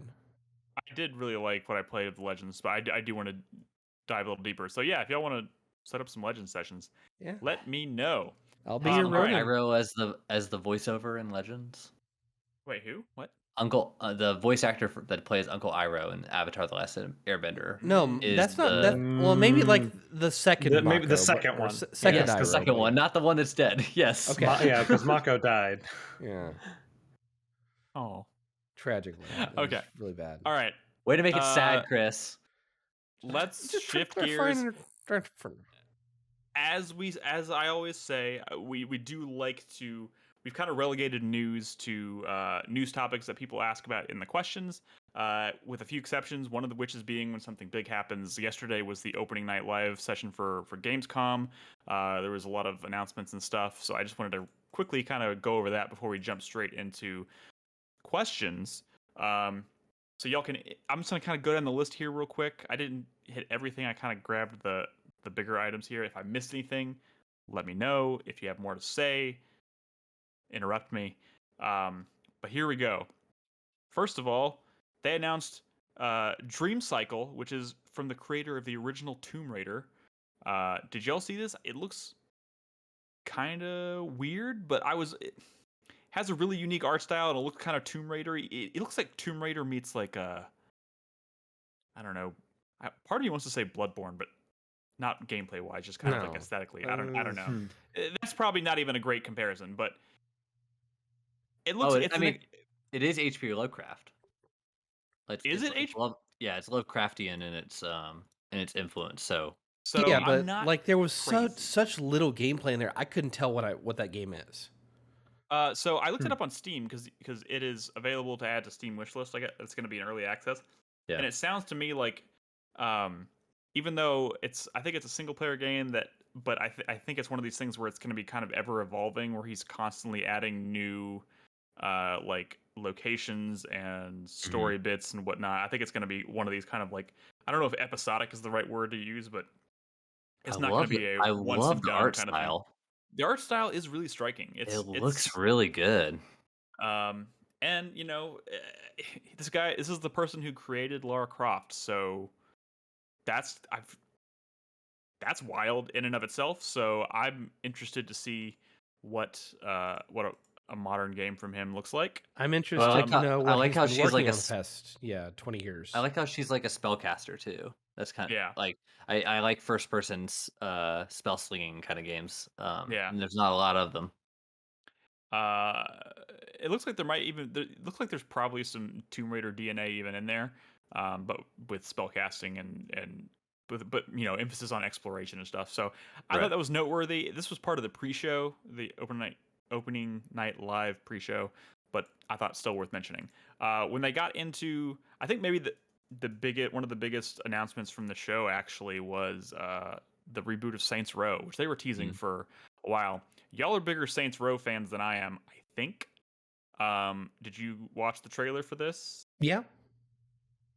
And what'd you think? It looks it's different. A complete tonal reboot. Yeah. Which, funny enough, I think realigns that with my tastes more. Oh, probably, yeah. I mean, it doesn't. Starting with 3, it got kind of extreme with what they were doing.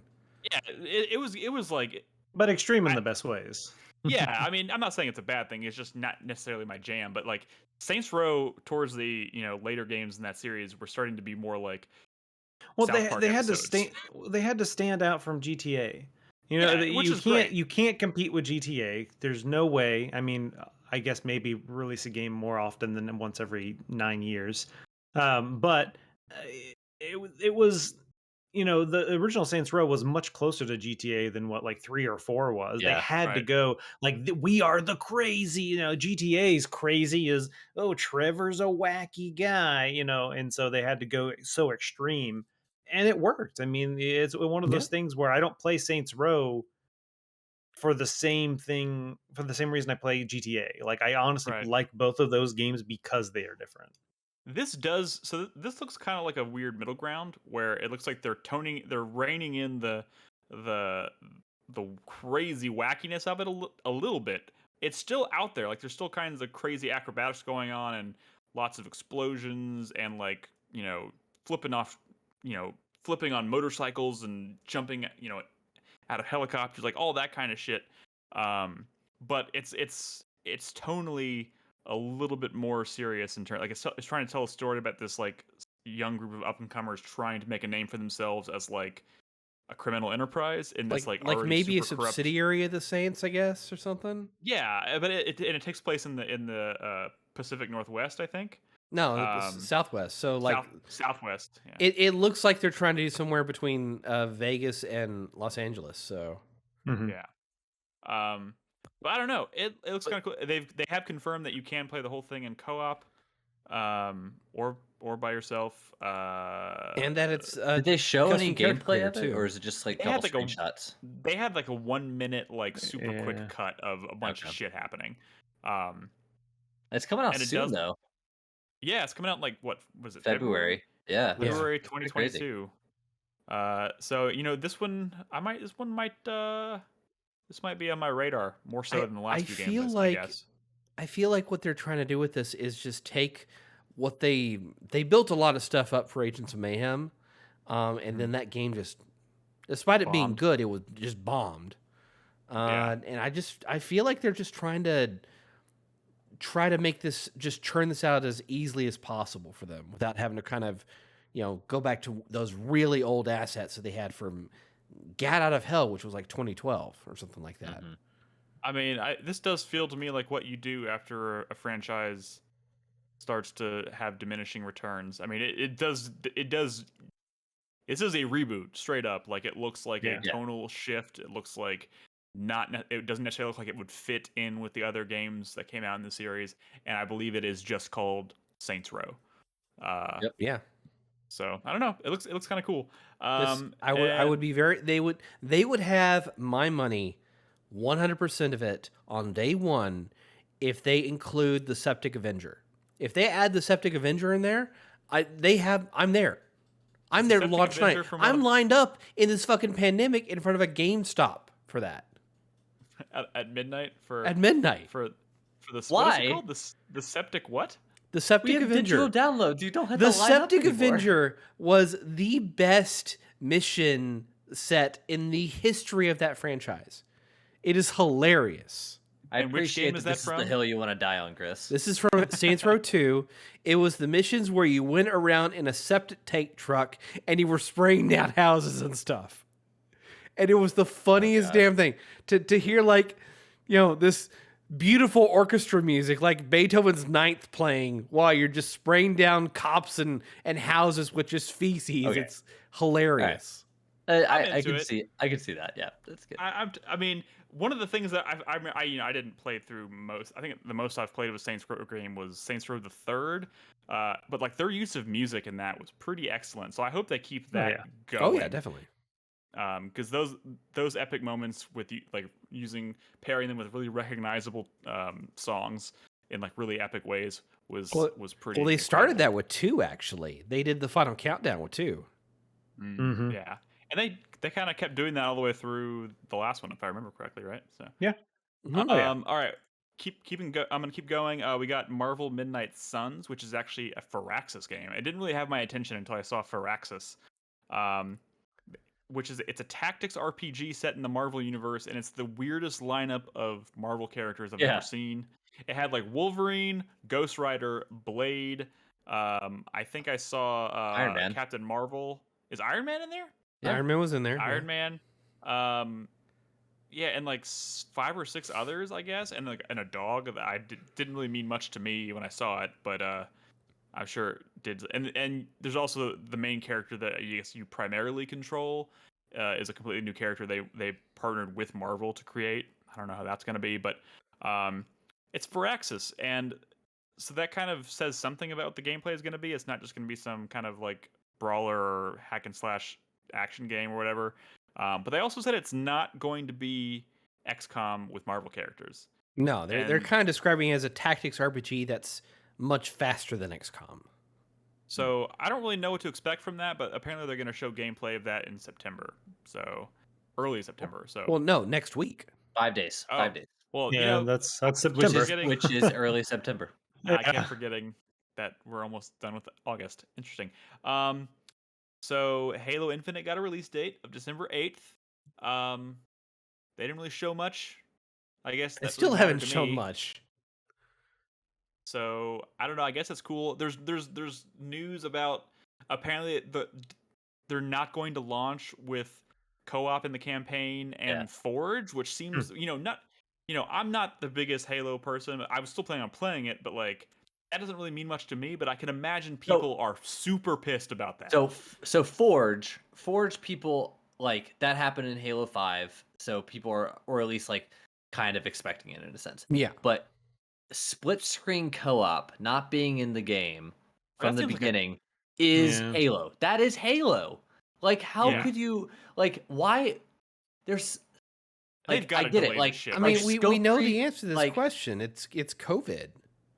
Yeah, well, I know it's like, but like they should just delay it then. They should. Yeah, it's like they wanted to get it out in 2021, and so they released it like the last possible minute they could, while still allowing their developers to have not to have a Christmas, right? So that's why it's December 8th. But like split screen co-op, that's like that's how Halo was born. Yeah. And so I don't understand why you would choose to emphasize I don't know what else they put on the roadmap instead of getting split screen co-op working. So I remember there being a problem with Halo 5 too, where they were like, I'm not sure about split screen co-op, guys, and then everyone was like, what? No, yes, you have to do split screen co-op. And they ended up having it in at launch, but yeah, I don't know why Halo fans will die on. Are they just trying to get the Christmas sales? Like, is that the idea? Yeah, that's probably the reason. Yeah. Like they're banking on the people who have no idea it's not going to have split screen co-op on day one. Also, this is probably apples and oranges here, and it's probably honestly not even going to put an actual dent in things. But it seems to me like releasing Halo without split screen co-op the day before Dying Light 2, like, I feel like a lot of people are going to look at that decision and go, well, Halo doesn't have split screen co-op. Dying Light 2 looks pretty dope. I don't know. I think plenty. Disagree with you there. Halo fans are going to get Halo. They're not going to care about Dying Light 2. They're going to get Halo. I think gaming enthusiasts would probably choose Dying Light 2 over Halo, but the people that are I imagine there has been some cursing and some screaming back in the Techland offices over the release date announcement.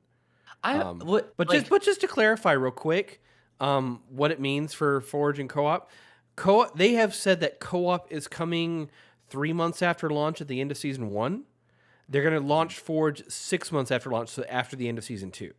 Right. So here's one thing oh, go ahead. Sorry. I mean, I just want to say that you have to also realize the fact that they're launching the campaign and they're launching the multiplayer, the PvP multiplayer, as a free-to-play experience across both PC and console. Right. So, and also, it's no longer just a next-gen exclusive thing or PC exclusive thing because of the xCloud announcement that happened the day before, in which now you can, through the xCloud, play current-gen content on last-gen systems. Yeah, right. I mean, I mean, at the end of the day, like, they have a plan. Yeah, and it's nice to see they have a roadmap. But it's a big deal to some people. Here's the whole split screen co-op thing with Halo, and I feel this way about a lot of games that emphasize co-op.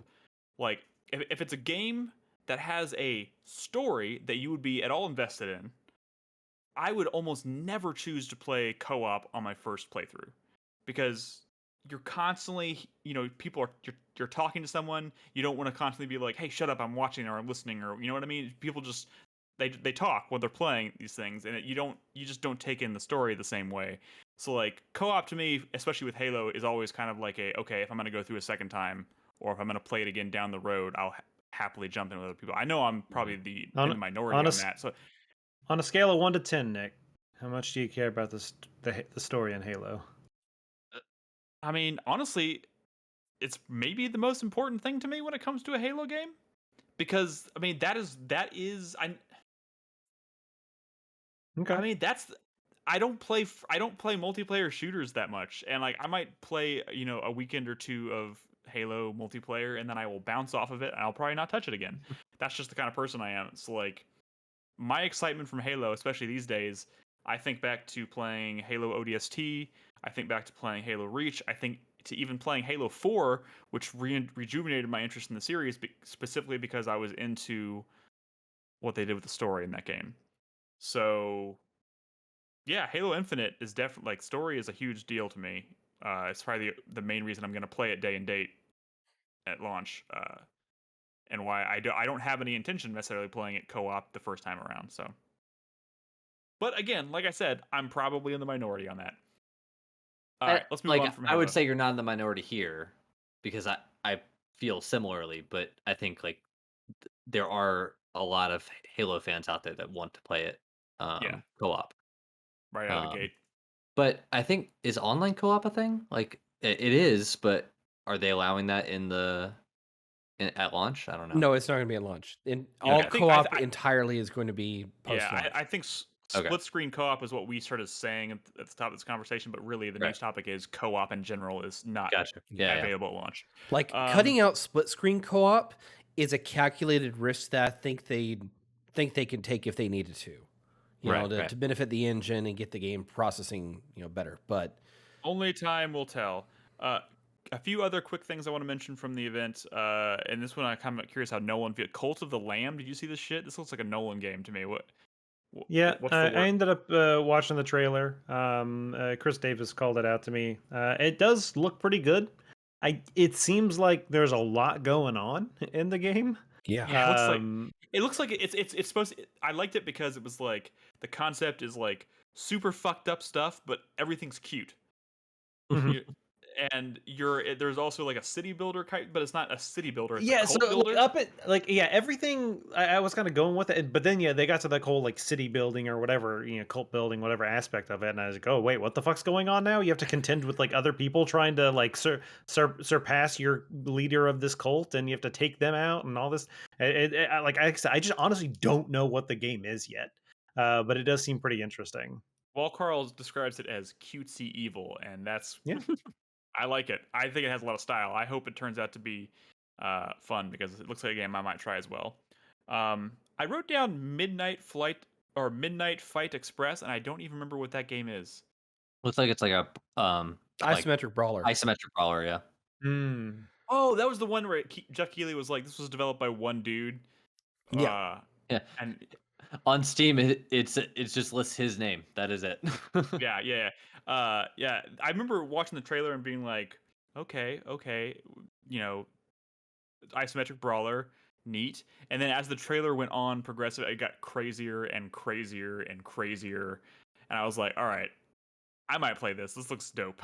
But it's described to have like Arkham style combat, so like like isometric Arkham style combat, but like in these like really crazy over the top scenarios. I don't know if I don't know if how important like story is to this or whatnot. It looks like it might have a story to go with it, but I don't know. It has a lot of style, and it is, as you watch the trailer, it becomes more and more impressive that it's being developed by one person. So I don't know. If you're curious, it's called Midnight Fight Express.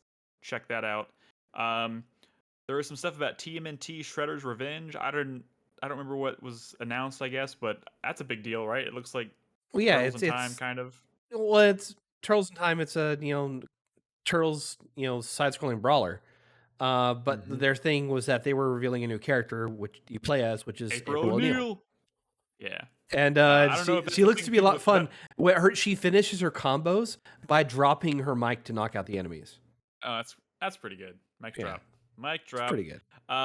And the last thing I have on here, and I'm going to be honest, this announcement came, and then I was like, oh my God, guys. Jeff Keighley is going to finish this event. He's going to close out opening night live with the Death Stranding director's cut, and I tuned it out. I stopped watching. But the last I think big deal came out of it was we got a release date for Horizon Forbidden West coming out February 18th. So it's starting to look like early 2022 is going to be fucking bananas. Busy. Yeah, which that game continues to look incredible. Not much to say there. It looks incredible, and then we have a release date now. So yeah, and Death Stranding director's cut. It's great. It's fine. I love Death Stranding, but I was just kind of annoyed that was. Of course, he's going to give it to Hideo. That was what he chose to close. It would have made more sense to close with the Saints Row announcement. Instead, they opened with it. I don't know. It was weird. It was a weird thing. But anyways, yeah, that was kind of the in a nutshell. There's a few things that we didn't really touch on. They did a Call of Duty Vanguard demo, which looked Call of Duty, had Laura Bailey in it. Looks kind of cool, bad, I guess. If I'm honest. But it did not awaken in me any enthusiasm for Call of Duty that I used to have. I suppose. Didn't already have. Okay. I was kind of surprised we didn't get a little bit more Elden Ring. We don't need to see any more Elden Ring, Mitch. Elden Ring is going to be amazing. You say that, but like, there's people that are frothing at the mouth here. That's January, isn't it? Oh my gosh, it's fucking. But 2022 is going to be a great year because Ragnarok is also supposed to come out in 2022. 2021. Don't take this the wrong way. I always have fun finding games. There's always something to play. 2021 is looking to be like one of the quietest, like low key years. You know what I mean? The post-pandemic year, right? Yeah. We are in the midst of like the after effects of the first year in this pandemic, and like while we were learning how to change our lives and how developers were learning to do this, from home largely and stuff. 2022 looks like a whole different ball game. So, but you know what? I'm kind of enjoying the slower pace of this year. So, anyways, questions, Nolan. We have questions. We do. All right, I'll turn it over to you then. Yeah. Do you want me to ask them? Yes, ask us the Okay, questions. cool. We'll answer them. We'll answer all the questions from the Drunken Merchant. This is the part of the show where we go over. I mean, they're all from the Drunken Merchant, every single one. Questions from our supporters on Patreon and Twitch, including but not limited to the Drunken Merchant. That's correct. Emphasis on not limited to, people. We have to answer at least one Drunken Merchant question per week. So let's start with one. All right. Drunken Merchant asks, what are some specific things in video games that you have found difficult to explain to non-gamers or people trying out a new game? A few examples of mine are trying to tell people that your up special in Smash Brothers is a part of your recovery. In the classic non-gamer who doesn't understand dual stick first-person shooter controls. Honestly, he got very specific with the Super Smash Brothers thing, but I feel like trying to, if we're specifically talking to someone who just doesn't play games, right? Mm-hmm. So I feel like the concept or the idea of trying to explain deeper like strategies that go into like fighting game. I mean, I'm not a fighting game expert by any means, but I would imagine trying to explain to someone the intricacies of playing a fighting game would be difficult when most people who don't play games think of it, okay, what button do I hit to punch someone? Going any deeper than that level, I feel like would be a nightmare. What do you mean, Nick? That's my level of depthness for fighting games. That's mine too for fighting games specifically. But like, I would imagine like these days I don't really have many conversations with people who don't play games where I'm trying to explain to them how to play games. Robin plays games. She has a good grip on it, so whatever. But like, I would imagine like playing Ghost of Tsushima and trying to explain to someone maybe the idea of switching your stance by holding a button and tapping it, and then immediately letting go to then focus on attacks would be a really hard thing for someone to wrap their head around.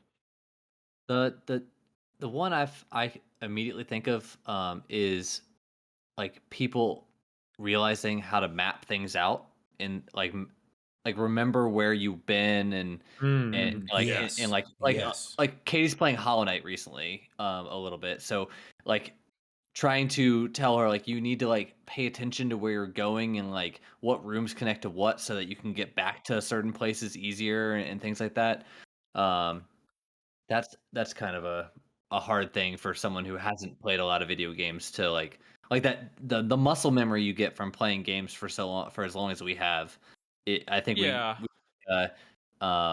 take for granted a little bit sometimes. I think a lot of people who don't play games don't necessarily realize how much attention actually needs to be paid. A lot of people still have this like kind of archaic way of looking at them as like these kind of things you just turn your brain off and just but like it's it's anything but.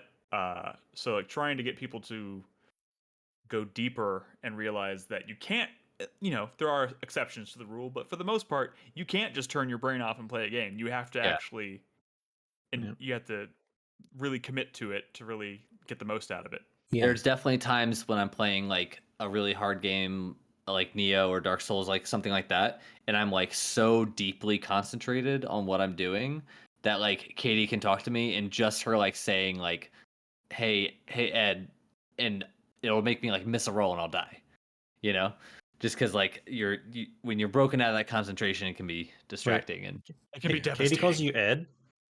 No, she calls me babe. But yeah, Robin said my name out loud like a month ago, and I was like, what? I don't think I've ever heard you say my name. It's just weird. It's a weird thing to hear you say. A thing I would called suggest. her Robin, and she was like, "You're right. That's strange." Yeah. A thing I would suggest is movement in 3D platformers. Like it's when you've played like Mario 64 or any of a dozen character-based platformers, you know, when you've played these things, you can calculate in your head like where you can jump, yeah. where you can land, the distance you can go. Even in 2D platformers, right? Depth perception in video games. Trying to Yeah, depth explain depth perception. perception in video games. And you don't. It's kind of hard to tell people that there's elements in those games that help hint at what your capabilities are. Like your character's shadow in so many games is a representation of where you actually are on a map and where you can Right. land and things like that.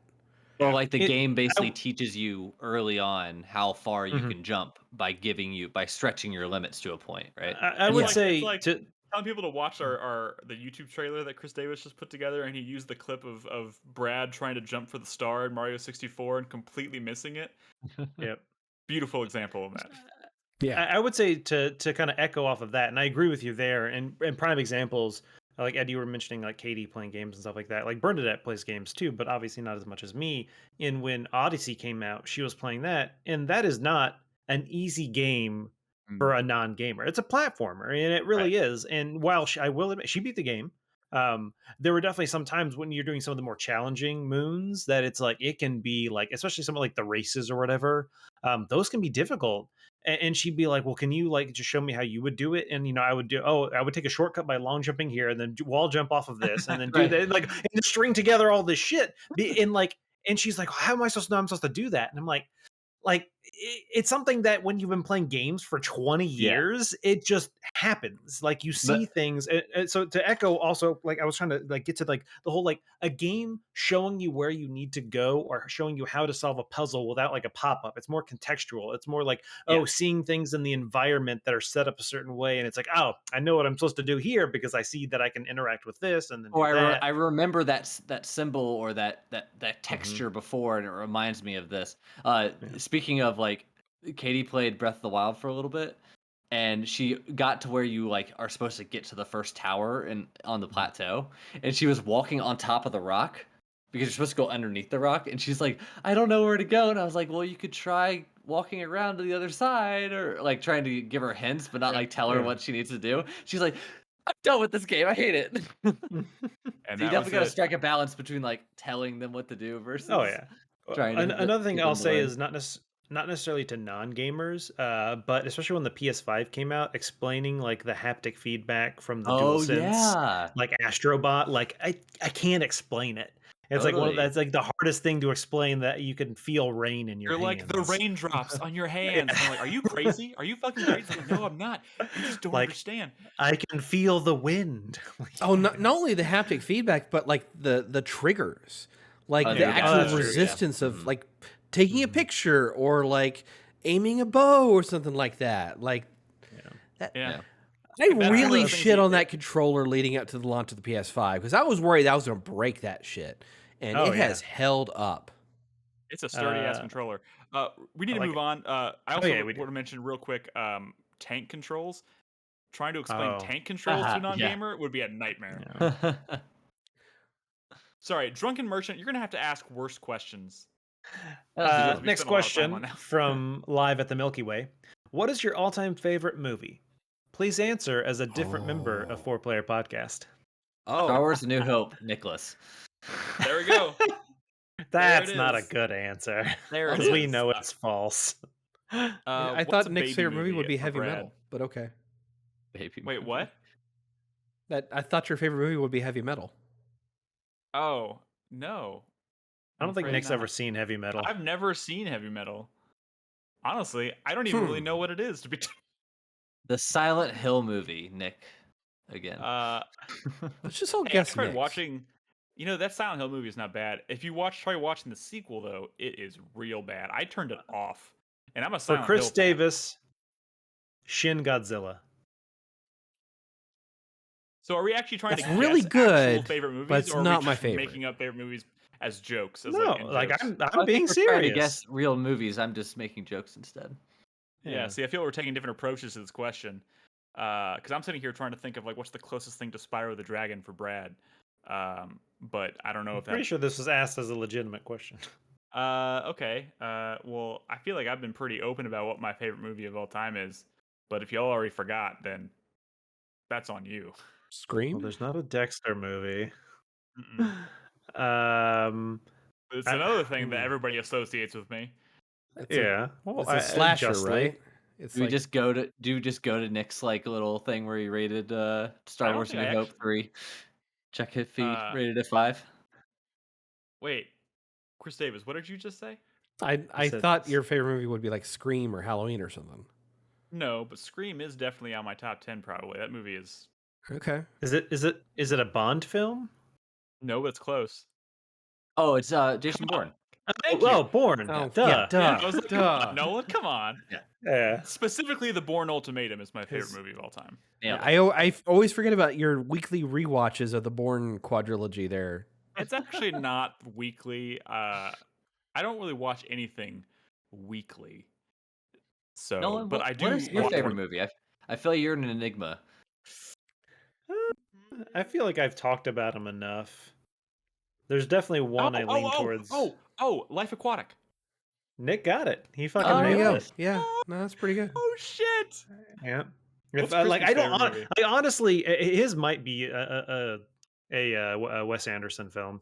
Honestly, I don't think Life Aquatic is my favorite. I think I don't have one favorite is the problem. Mm-hmm. But if like to have a go-to answer, that one I can't go wrong with that. Like that is one of my favorite movies of all time, and it's something that if anyone ever was like, "Hey, do you want to watch it right now?" I'd be like, "Yes." What's the movie that I know Crispy has a tattoo on his Moonrise Kingdom. Yeah, Moonrise Kingdom. I would be. That seems like a safe bet maybe for Crispy. Ed, I'm trying to figure Ed out. I'm trying to figure myself out too. Oh, just generally, not just about the movie. I don't think you're supposed to do that on the podcast, Ed. Maybe in a private time. Yeah, I don't know. I've not really watched too many movies with Ed, so. The one movie we've watched that Nick and I have watched together is Detective Pikachu. Oh my god, that's true. Is that your favorite movie of all time? No. Because of the viewing experience, because you had me there. Yeah, because of the how long you sat on my lap during the movie. Oh yeah, that's true. That's true. No, I don't know Davis, what my favorite movie is. Was Nolan close with Shin Godzilla? I mean, not Shin Godzilla. It's a really good movie, but I wouldn't consider it. Is it a Godzilla movie?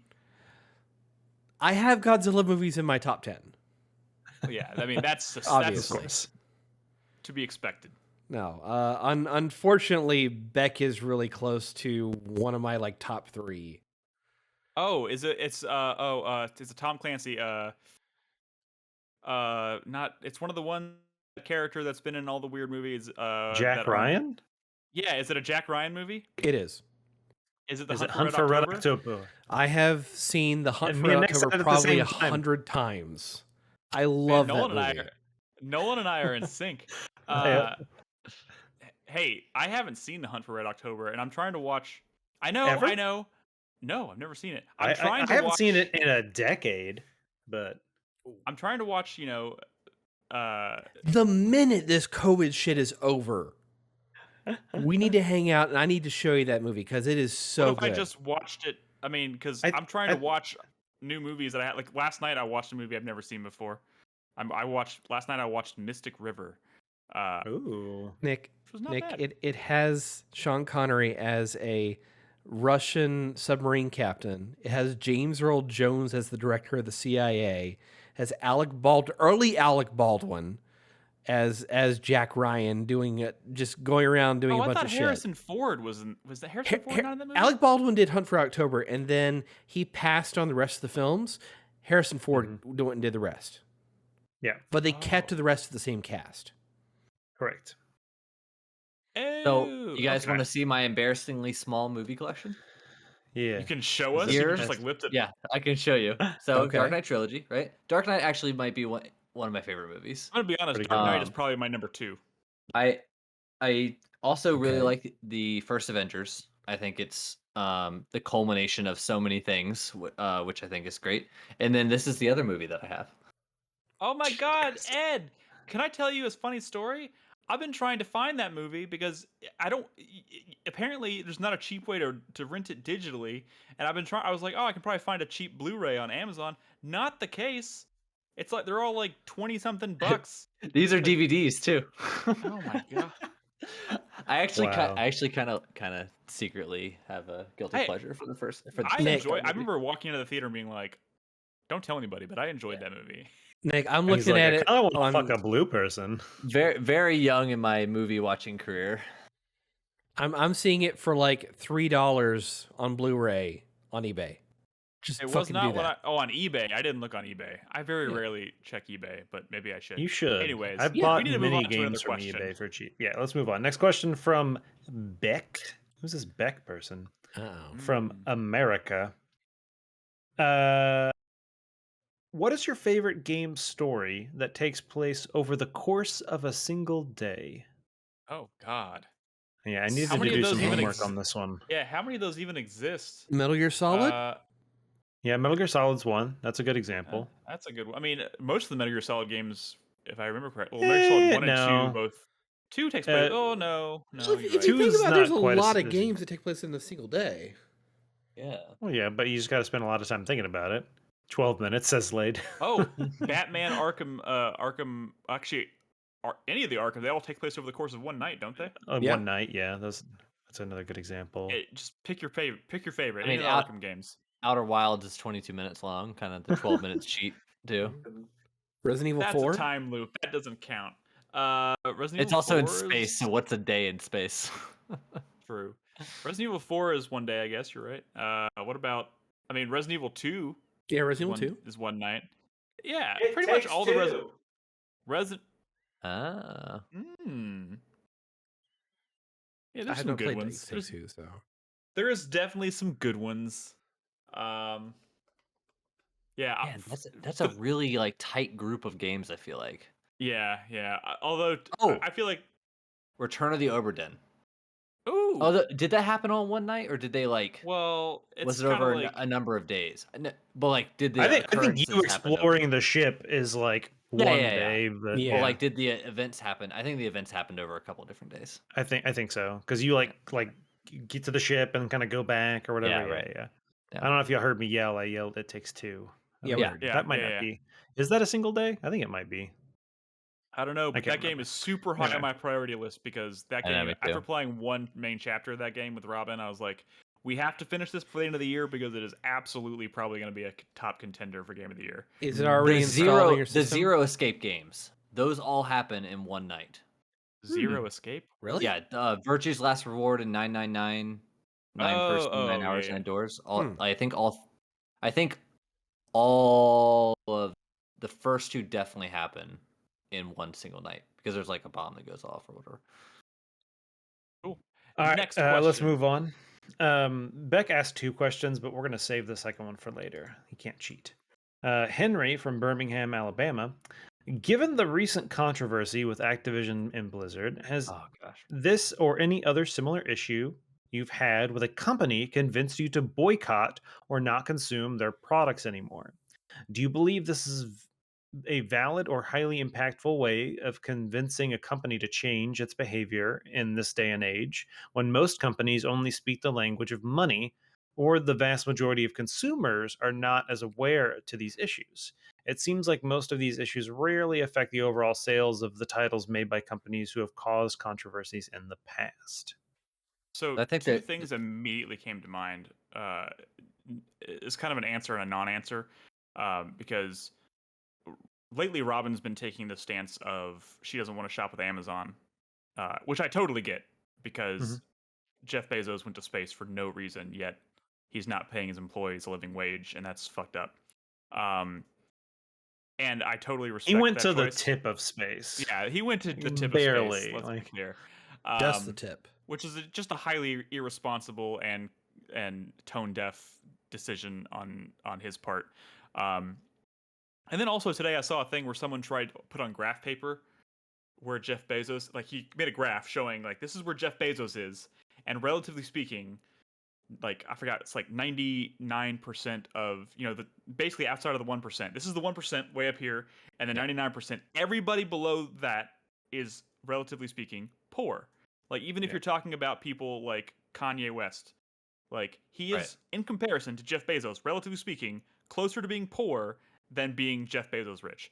And I it makes me sick to my stomach, and I can't stand it. it hasn't really affected my decision to use Amazon because at the end of the day, my decision to do that isn't going to change anything. But I would consider it.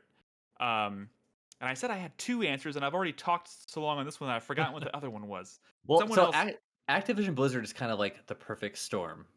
You would say like Yeah. they were already in somewhat of a decline game quality wise for many years, especially with like Diablo Immortal, and then Overwatch 2 taking so long coming out, and now like the World of Warcraft has like really died down, and so the people were already kind of like on this like I'm not really that big of a fan of this company anymore, so the fandom It's not as kind of hard died. to Yeah, make that and then like decision. when all this other stuff came out, it was like, oh shit, maybe we shouldn't treat game developers as like rock stars because they're not.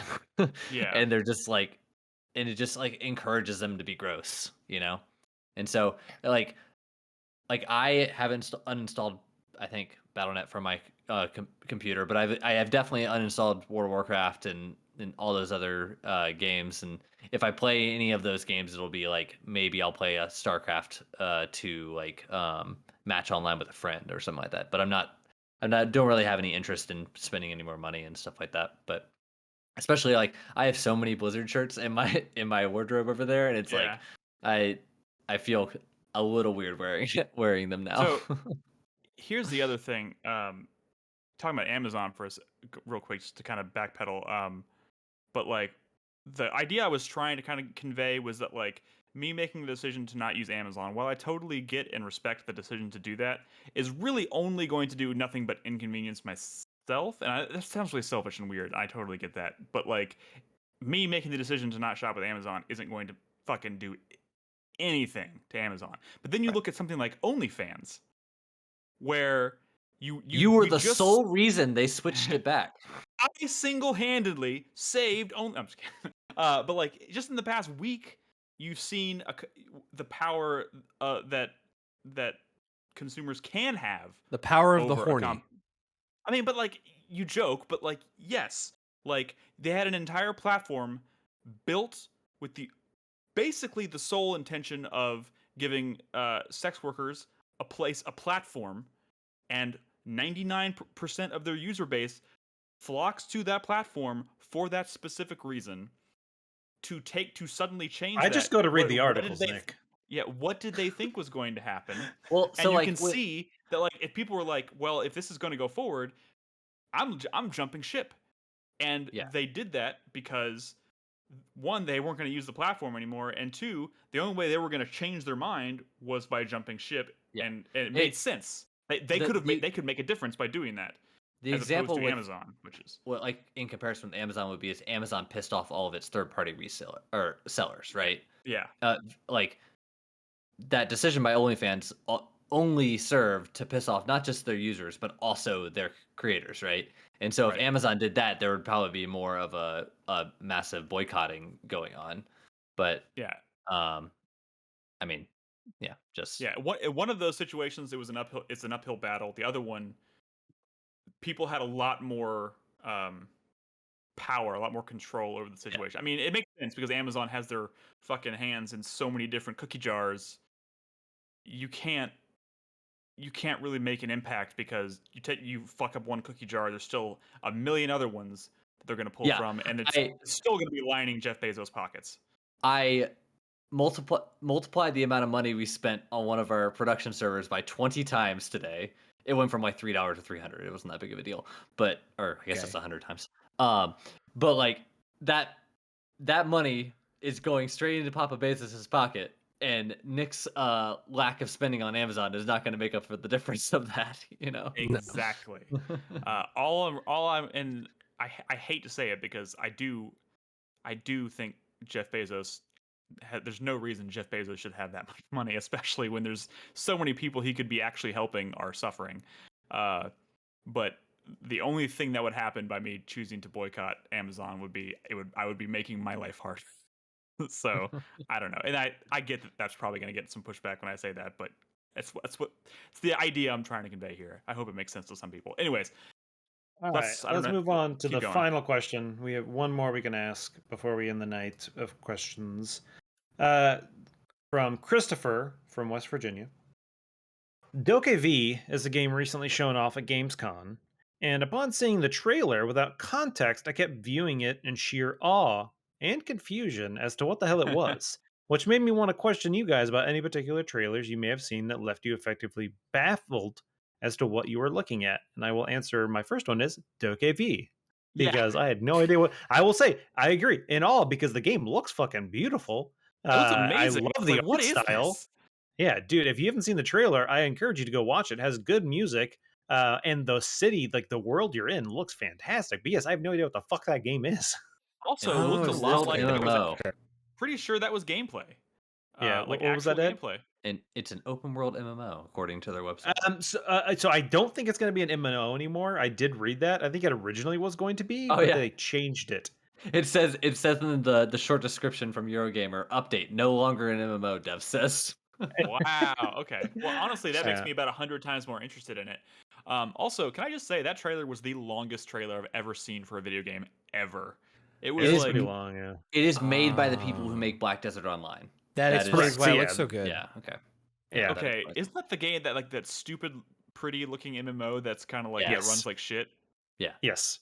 Yes. Okay, But this one did wonderful. not seem to run like shit. This one seemed to run pretty good, and and I agree with you, Nick. It like 90% of the trailer they showed looked like gameplay for Doke V. Yeah, it looked like super upbeat and happy, and like it's I about think- like kids realizing their I- dreams, and I was like, I think Loud this is Polly wholesome. in chat described it pretty well. It's Pokemon meets Monster Hunter meets Jet Set Radio.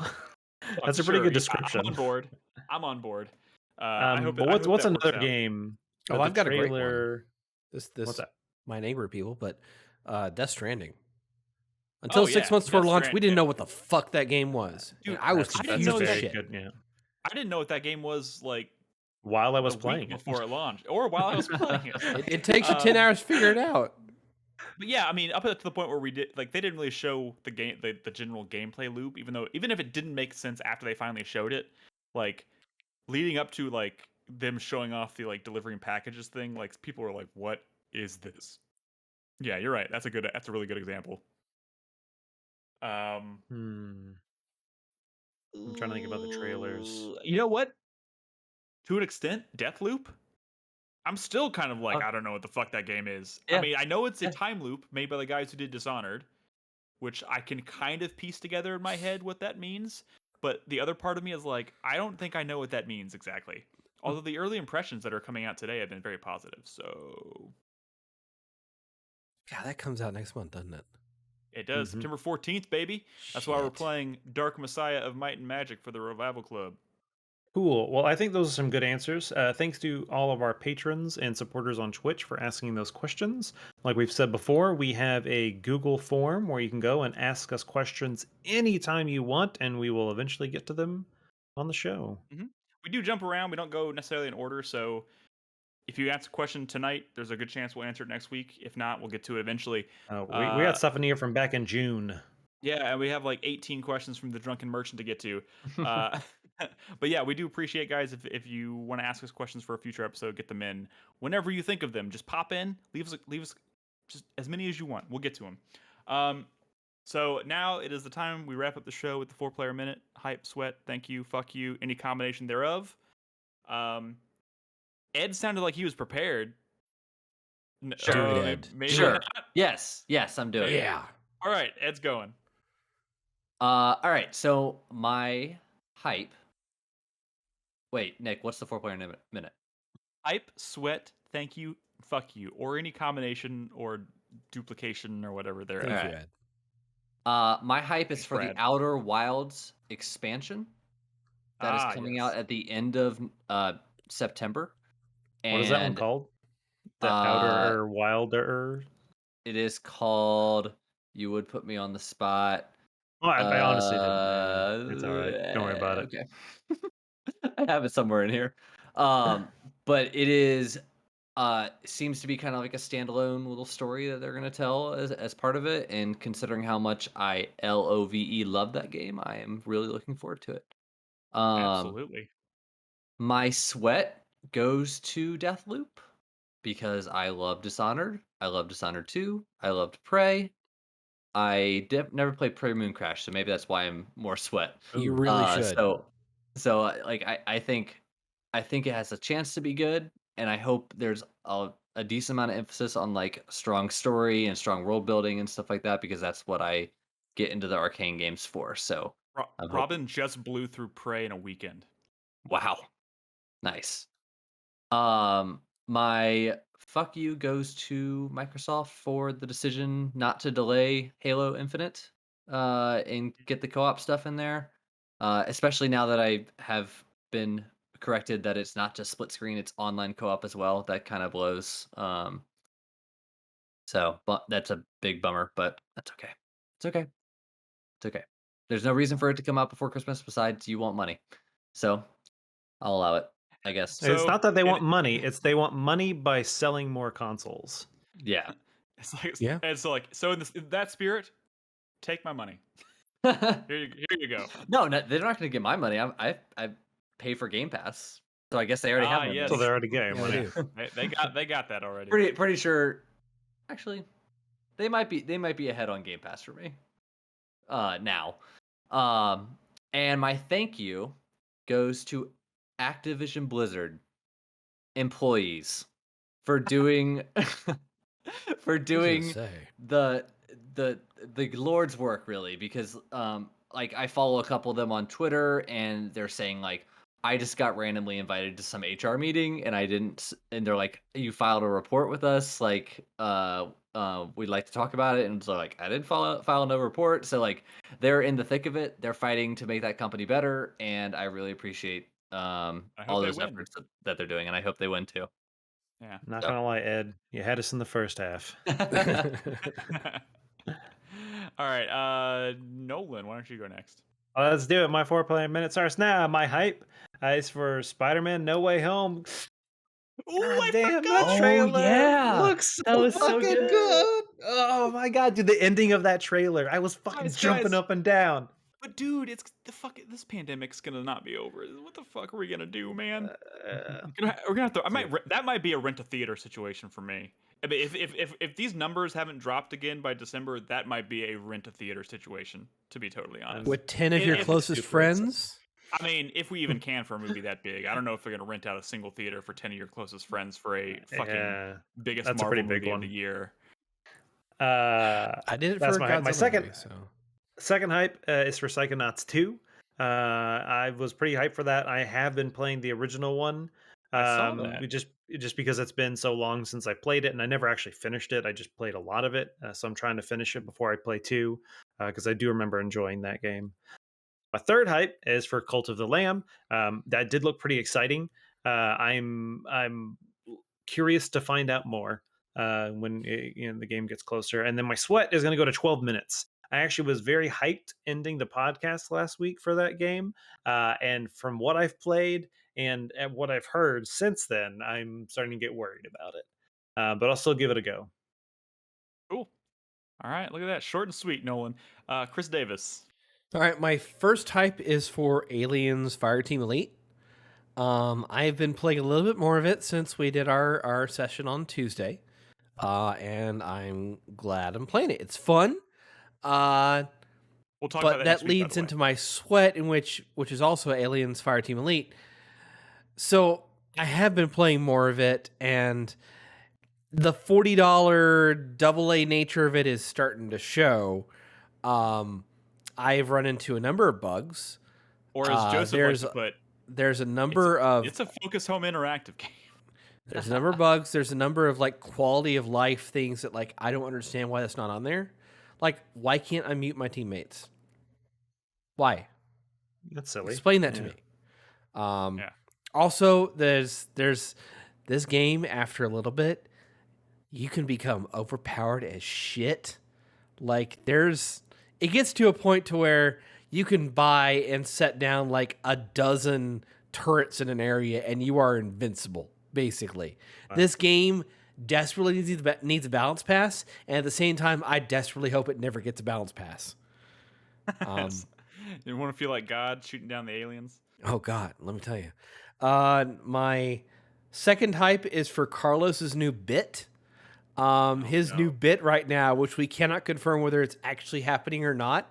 Supposedly, he has flown to Scotland. And he's taking pictures and just exploring Scotland on vacation.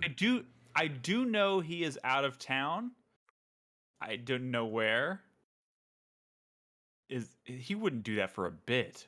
I don't know. We cannot. He would confirm not do this. it for a bit. He would go somewhere and do a thing, but he would also go on the internet and get photos and post them as if he was there. But here's the thing: he's posting photos, but he's also posting other photos that are clearly just things he's ripped off Google image search. So like, it's kind of hard to tell.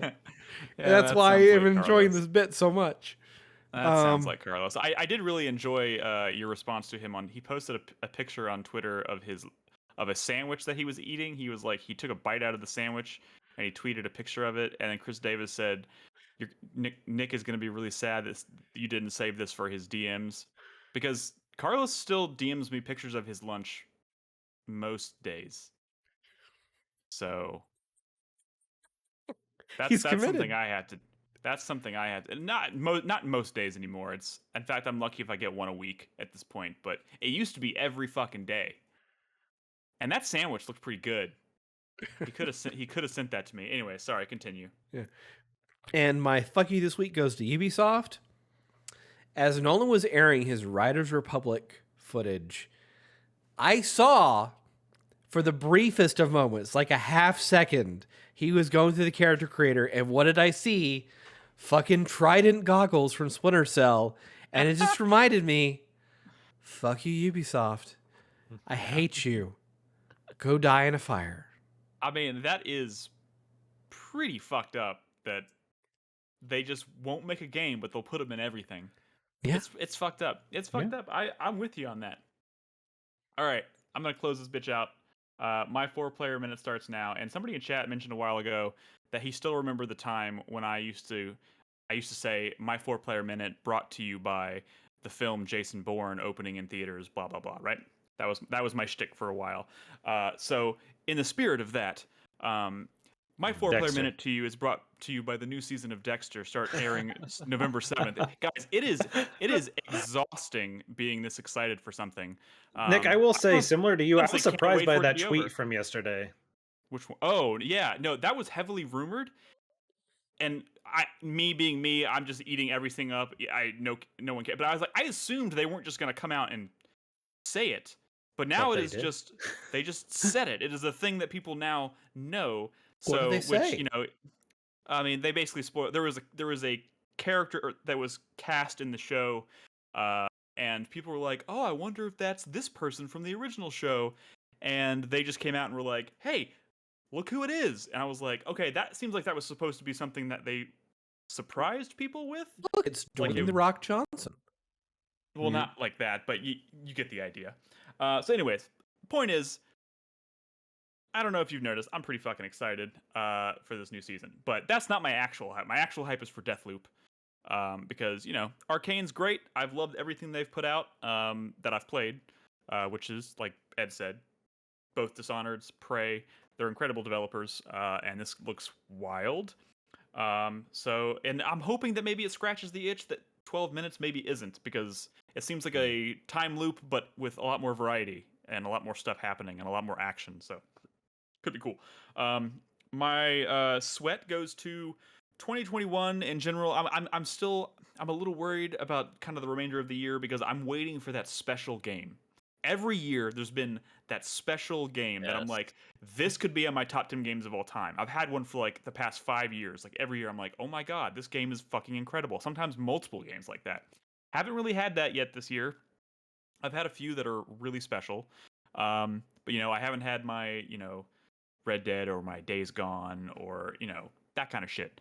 And I'm hoping there's a few potential contenders at this point. But, I'm hoping the one that seems like maybe the most likely is Dying Light 2, but that could get pushed. It's in December. Also, they could be rushing it out the door and it's not ready. I don't fucking know. So I'm a little worried that's not going to deliver, but if it does, I think that's probably going to be the one that I latch onto, like, oh my God, this is amazing. But what about like I said earlier, I'm talking new game, bro. New game. I'm talking about the. It's I'm talking new about the to year. you. No. Yeah, that's great. I've installed it. That's great. I'm gonna play it. I'm talking about the the games I can put on my top 10 of 2021. I'm waiting for that like very obvious like this is absolutely my game of the year. It could be in my top 10 games of all time. I haven't really had that yet. It could still happen though. My thank you this week goes to Mr. Green Toast. Like I said, we're playing Psychonauts for the Revival Club until September 1st. And we were talking about it in Discord, and I had mentioned that, like, oh, Rhombus of Ruin, which is that VR spinoff they made, looks cool. I would love to play it. I love VR stuff, but, you know, I don't really want to spend $20 on it. I don't know if I have time. And this guy goes and fucking gifts it to me. So I'm going to try and squeeze that in, too, I guess. It's, you know, it's pretty short, I hear, but I hear it's great, and it's Psychonauts, and it's VR, and I love VR, so thank you, Mr. Green Toast, for that. And my fuck you of the week goes to Jeff Bezos. I don't know, man. We were talking about it earlier, and fuck that guy. Fuck that guy. Like, you know, honestly, fuck the 1%, but fuck Jeff Bezos, because I wasn't until I saw, like, the disparity on a graph that I was like, what? Why is this allowed? It doesn't make any fucking sense. So, yeah. Fuck Jeff Bezos for going to space because he could. Yeah. Anyways, Ed, thank you for being here. You're welcome. It was my Hopefully pleasure. We'll have you again very soon. Like I said, Brad is out for the next few months. You'll probably see him in that. We'll have him those video segments here and there as he can produce them. But we're going to be rotating people in and out. So we're going to probably have Jeff or Joseph or Ed on more frequently. Maybe we can even wrangle Carlos for a podcast. Who the fuck knows? Maybe I would love President to be on Obama. that. Maybe we can get President Obama. Love to be on the Deathloop podcast because I'm probably going to play it day one. Absolutely. Well, we would love to have you for the Deathloop podcast. But anyways, guys, thank you so much for listening. 4playernetwork.com is the website. You can find all of our podcast episodes there, along with of course, on your favorite podcasting services, Spotify, Apple Podcasts, all that shit. And of course, join us in Discord, discord.gg/4player. It's absolutely free, and it's the best way to hang out and stay in touch with the community in between shows. But for now, we are signing off. We'll see you next week. Good night. Bye. Bye.